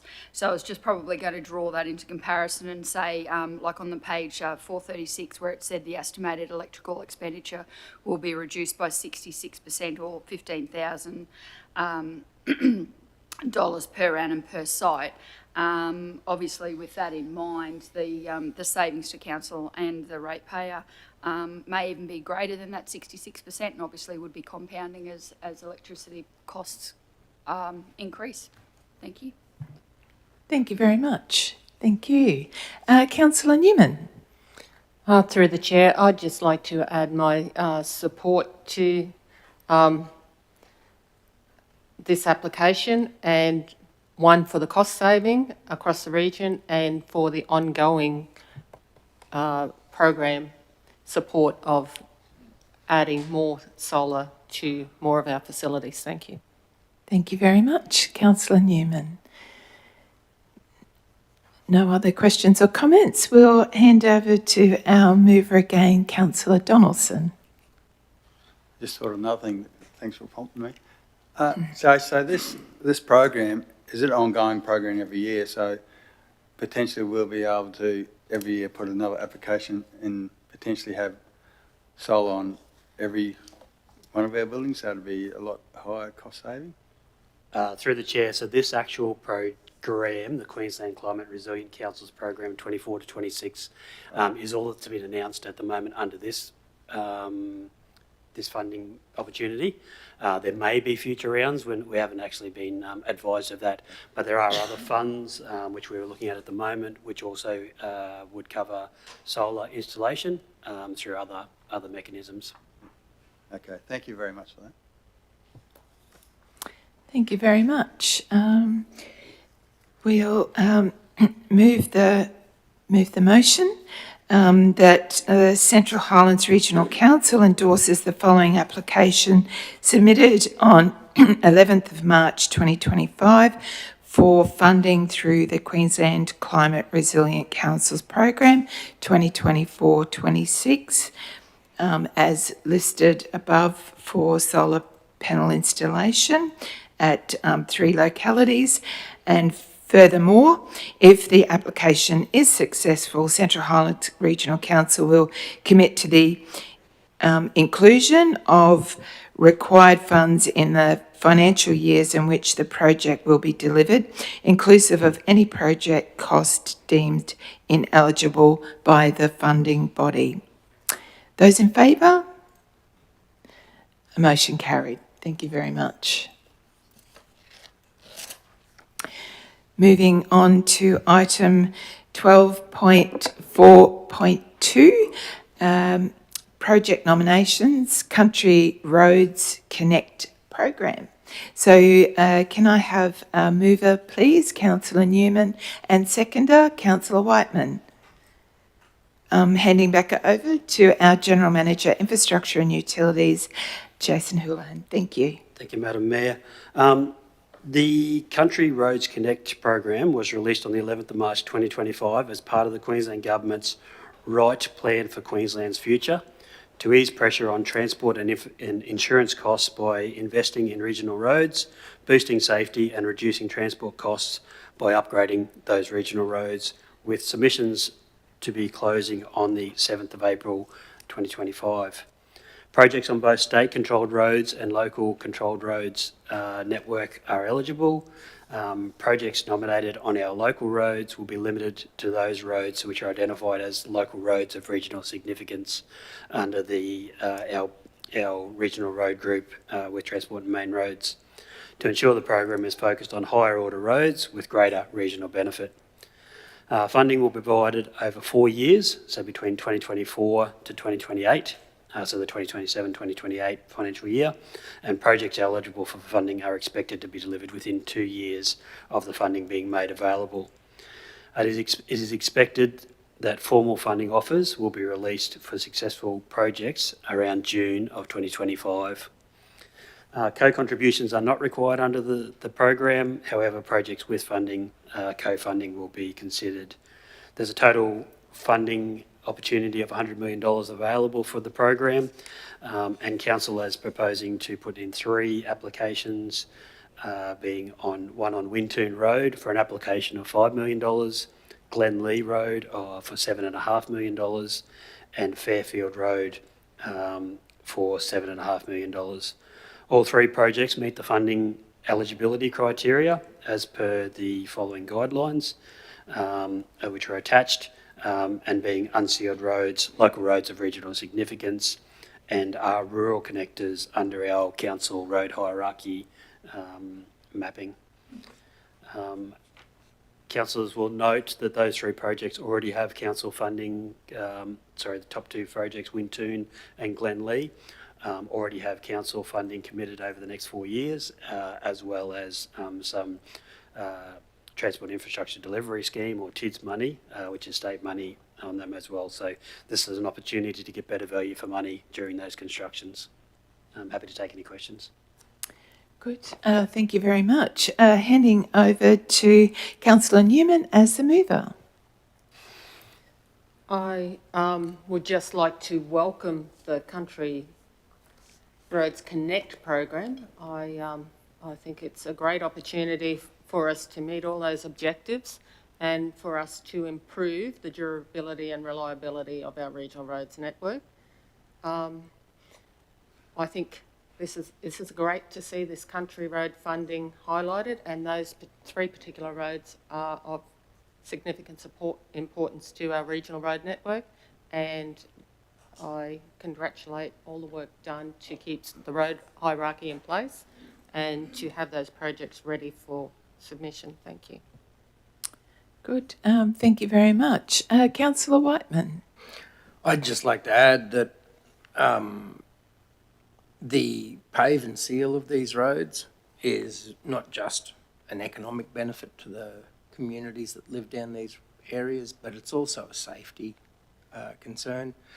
I'm very excited to see that all 3 of those roads look like they'll be funded to the end of the road as they currently stand. And I can't wait to see which roads are going to get funded next time. Very good. Thank you very much. Open it up for questions and comments by councillors. So, Councillor Cruz. Through the Chair, I was just going to highlight that with the opening date being the 11th of March and then the closing date for submissions being the 7th of April, it's obviously incredibly important that council, I guess, basically has their ducks in a row, and it shows the absolute importance of council's hierarchy of roads and how they are prioritised and strategised and ready to go and take advantage of these opportunities when they come. So I appreciate that. Good. Thank you very much. Councillor Wilkins. Oh, sorry, I'm just trying to do some calculations here. So so the 63% grant funding, is that the 5 million there? Sorry, on page 454 or something. Through the Chair, so if the so we're talking about the table 1 on page 456 of the agenda. Yep. If successful, with the $5 million application through this grant opportunity, combined with the $1.5 million already committed from the state government through the TIDS program and council's contribution of $1.5 million, if it was an $8 million project, that would equate to 63% funded if that was to eventuate. Oh, so it's not 63% of the 8 million? Through the Chair, so the combined 6.5 million of $8 million is higher than 63. You're correct, Councillor. Yeah, it's like 80%. Yes. Something like that. Okay, so it's just a Formatting typo? issue on the table. Okay, Apologies, cool. Councillor. That's all. Thank you. Good. Thank you very much.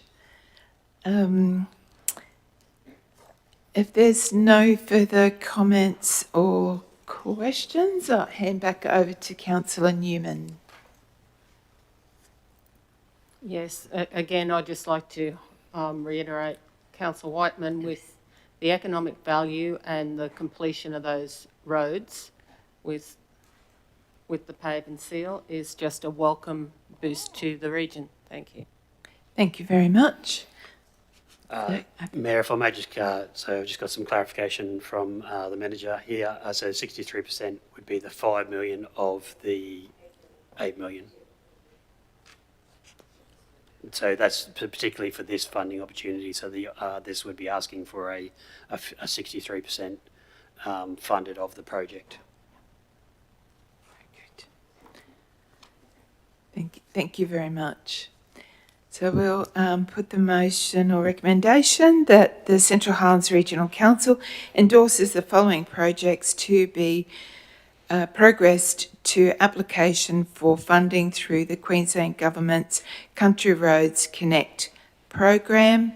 So the 3 projects as listed above, and further, if the application is successful, Central Highlands Regional Council will commit to the inclusion of the required funds in the financial years in which the projects will be delivered, inclusive of any project costs deemed ineligible by the funding body. So those in favour? Motion carried. Thank you very much.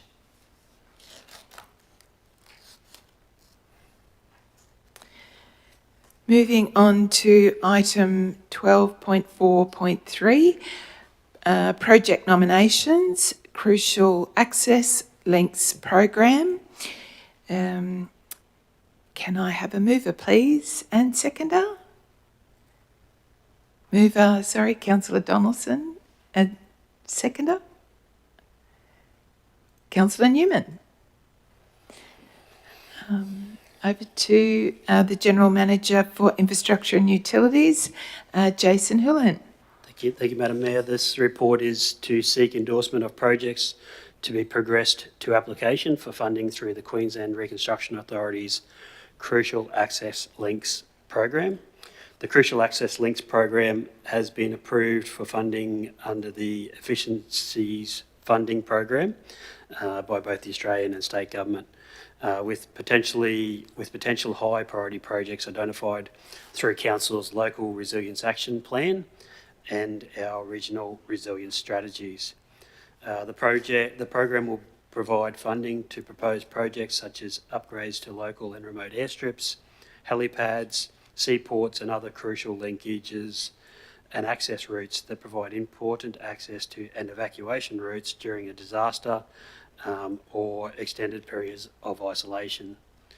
Council proposes to put in two applications, one being for the Rolleston Airport, so the construction of a water fill point for water bomber access and efficiencies to the total of $300,000, and the Buckland Road Rural Airstrip upgrade, which is the construction of unsealed apron turnarounds and tanks adjacent to the strip to be used to also refill water bombers to the value of $300,000. Both projects are considered to meet the eligibility requirements and are put forward for your consideration, councillors. Very good. Thank you very much. And over to Councillor Donaldson. Thank you, Madam Mayor. When we went down to Buckland, this was talked about, and I was talking to one of the fellows there. With the Buckland airstrip, what happens when they only can land one plane at a time, and so if they've got 2 or 3 planes there, the other 2 are in the air. So while they're flying around the air, well, they're not refueling them. If they got the turnaround, they'll be able to. I think that's the thing for Jason. They'll be able to put 2. It's going to be a lot more efficient. I've fought a few fires in my day, and when they're going, they're really going. So time is of essence, as anyone knows with a fire, especially bushfires. think the fires I fought would probably be as savage as the ones down in the national park. The water point at Rolleston is the same thing. The efficiency is to get the planes on the ground, get them turned around and back in the air, dropping the water is crucial. If they're, as you know, if they're on the ground, that means they're not dropping the water, simple as that. They're waiting or flying around waiting to get refueled. It's very inefficient. Yeah, I'd just like to make them comments. Thank you. Good. Thank you, Councillor Donaldson. Councillor Newman. Through the chair, given the size of our region, these two airstrips are essential in firefighting support when we have those emergencies in the region, and we have had some significant fire events, and both those airstrips have been heavily utilised.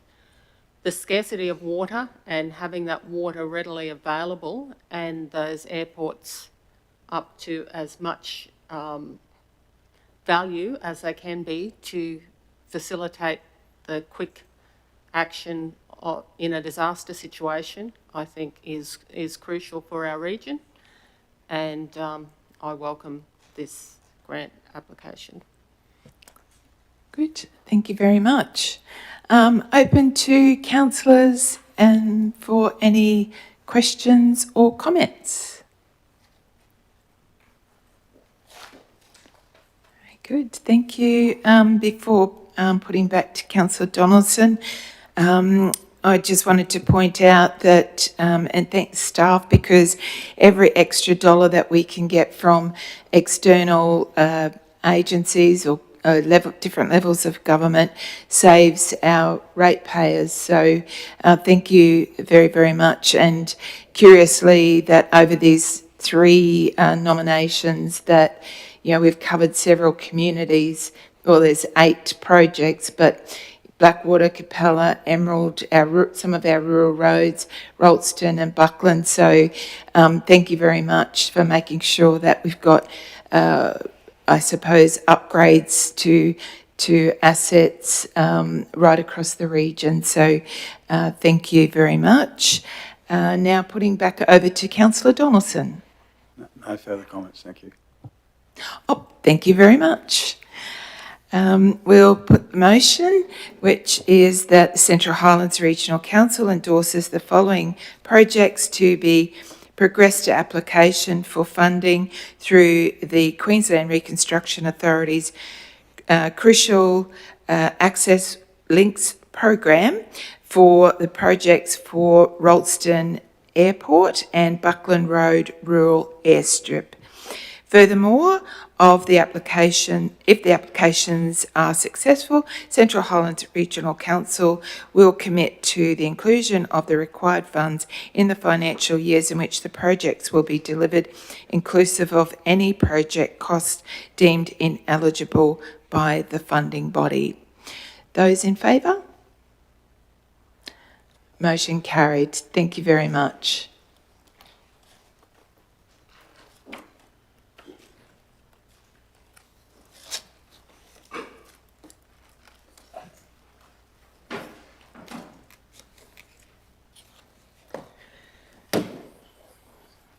As noted before, we've moved item 13.1 to the end of our decision reports and financial information reports. So moving right along to item 14.3.1, confirmed and unconfirmed record of proceedings, Emerald Sale Yards Advisory Committee minutes, and handing over to General Manager, Commercial and Corporate Services, Carolyn Knudsen.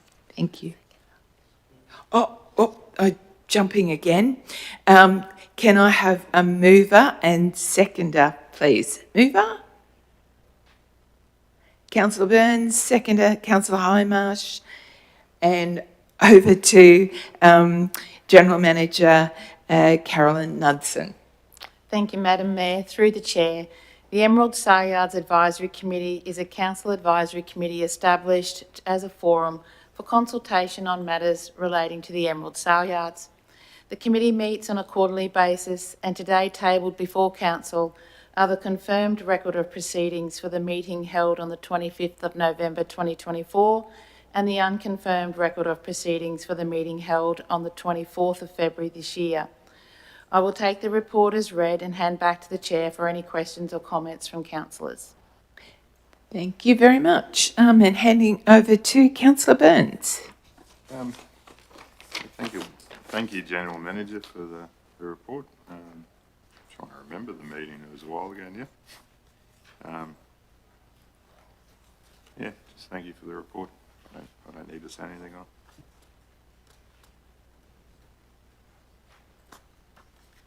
Very good. Thank you. Handing over to Councillor Hindmarsh. Through the chair, no comments or questions at this time. Thank you. Very good. Thanking you. So opening up to any of our councillors for any questions or comments.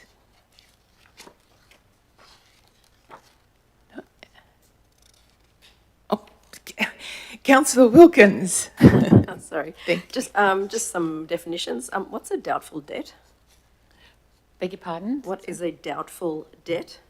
It's got here, the final audited result for the last financial year varies only by $117 from the interim result previously reported, the difference being an increase in the provision for doubtful debts.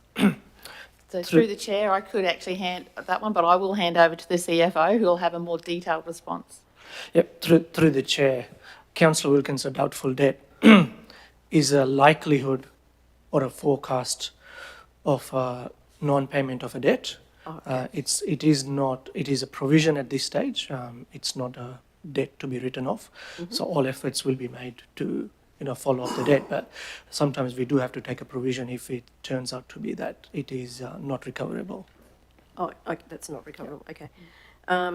Also, again on that same page, that 501, you've got the cattle crush project is funded under Works for Queensland. However, the tag out of the crush. What's a tag out of the crush?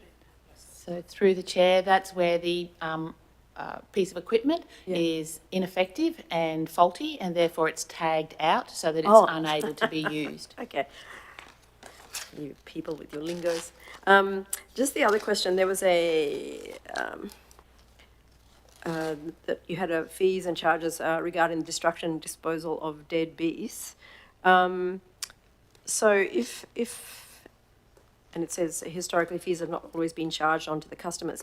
So if we're doing in kind with a lot of other community things and stuff like that, is there something like that here? So if a beast dies on a truck, I presume this is beasts that have, say, died on a truck coming in, or I don't know, or need to be euthanized because of injuries or something like that. Is there, and I presume there's a fee to go to Lockleys.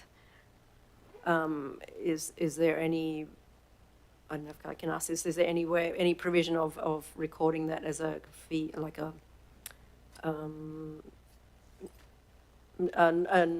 in-kind sort of service?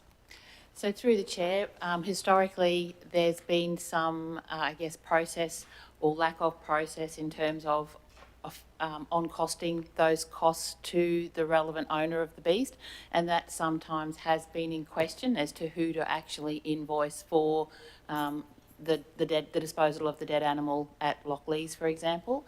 We're reviewing our processes internally with the expectation that we will on-charge those costs moving forward.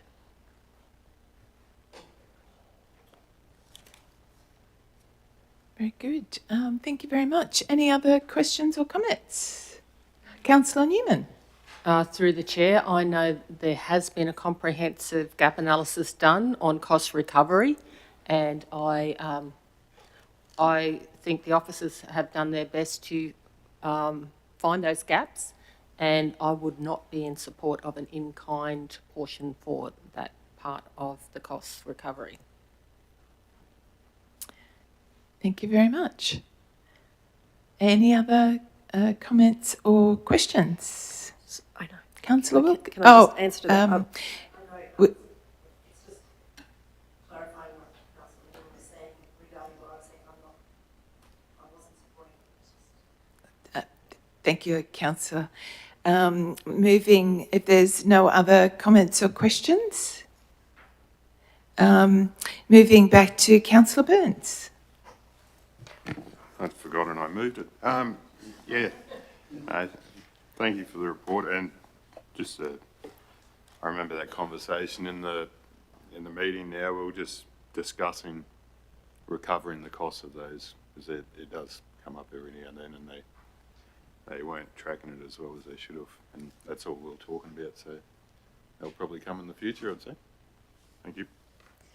Thank you, Councillor Burns. Move to putting the recommendation, which is that the Central Highlands Regional Council receives 1, the confirmed record of proceedings of the Emerald Sale Yards Advisory Committee meeting held 25th of November 2024, and the unconfirmed record of proceedings of the Emerald Sale Yards Advisory Committee meeting held 24th of February 2025. All those in favour?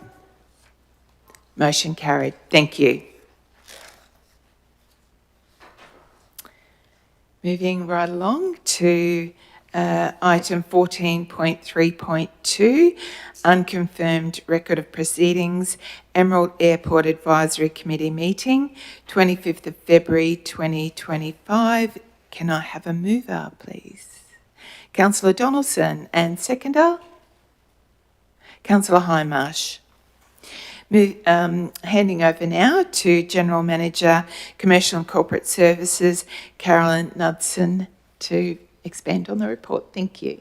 Thank you, Madam Mayor. Through the Chair, the Emerald Airport has an advisory committee that meets quarterly to discuss matters in relation to the Emerald Airport. And we present today the unconfirmed record of proceedings in relation to the Emerald Airport Advisory Committee held on the 25th of February 2025. I now hand back to the Chair for any questions and comments, and I have with me the Manager of Airport, Brian Griggs, here to assist if there's any questions. Thank you very much. Handing back over to Councillor Donaldson.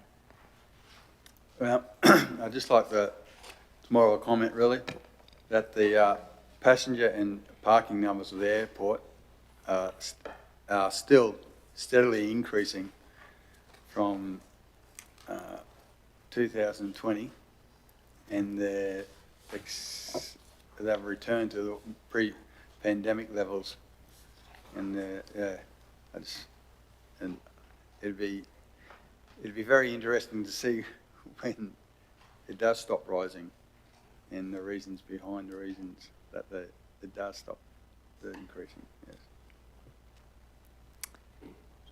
Thank you very much. Handing on to Councillor Hindmarsh. Thanks, through the Chair. Just a quick comment. The Airport Advisory Board is, I feel, is very important. I think the contribution that's made by the councillors on the board and the members of the public and business people is the contributions made to, and suggestions are very proactive and quite valuable, and I appreciate the opportunity. Thank you. Thank you very much. Over to councillors for comments or questions. Councillor Newman. Through the Chair, I, again, as with the workshops, these meetings are very comprehensive and we're given a lot of background material to the decision-making process. I reiterate Councillor Hindmarsh in the value of having community and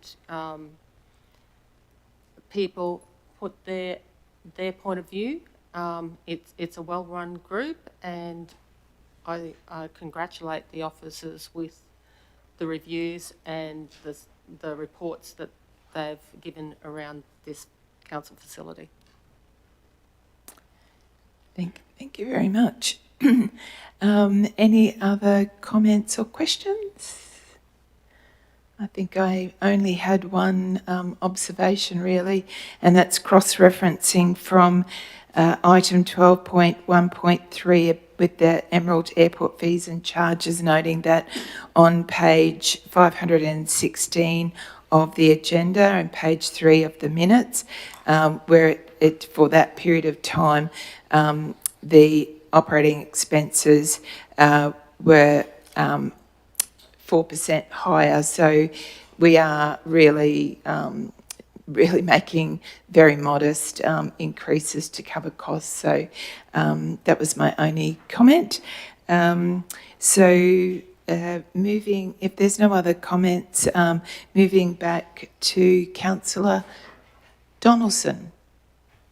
I'd just like to support what Councillor Newman and Councillor Hindmarsh said about the committee.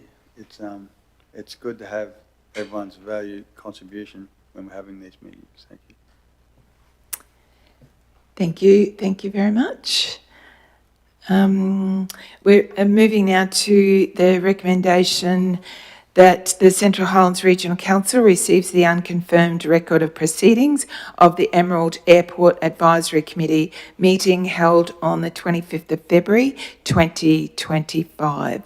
Those in favour? Motion carried. Thank you very much. Thank you.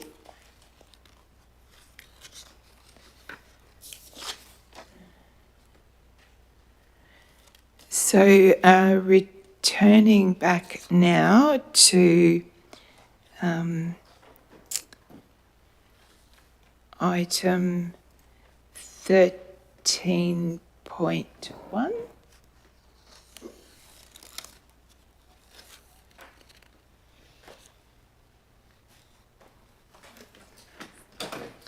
I have to read that part.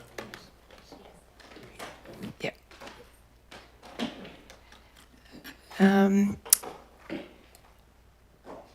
So the item is 1.1, Chief Executive Officer Performance Agreement.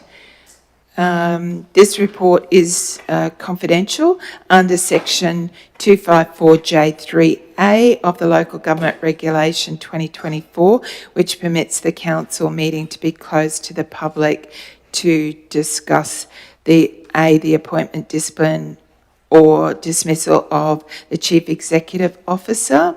So first off, I need a mover and seconder for the agenda item, please.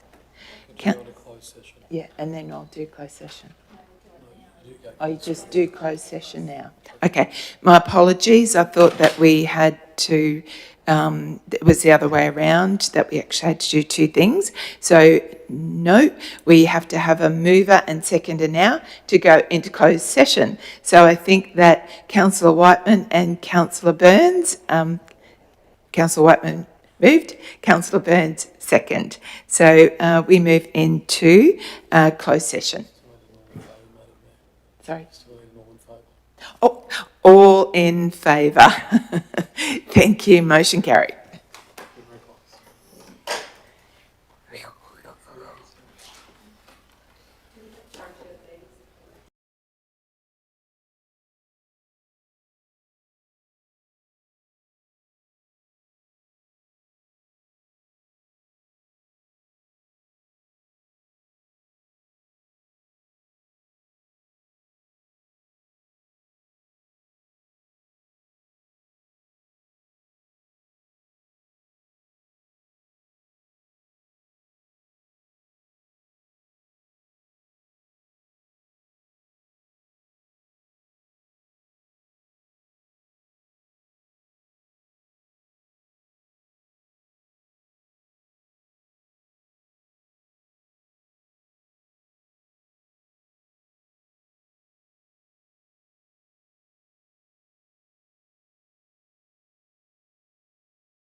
Very good. We've just moved out of closed session, so welcome back, everyone. And we'll move straight into item one. It is item 13.1, which is the Chief Executive Officer Performance Agreement. Sorry, we've got two things written there, two different things. Can I have a mover, please? Councillor Burns. Seconder, Councillor Newman. We'll put the motion. Councillor Cypher.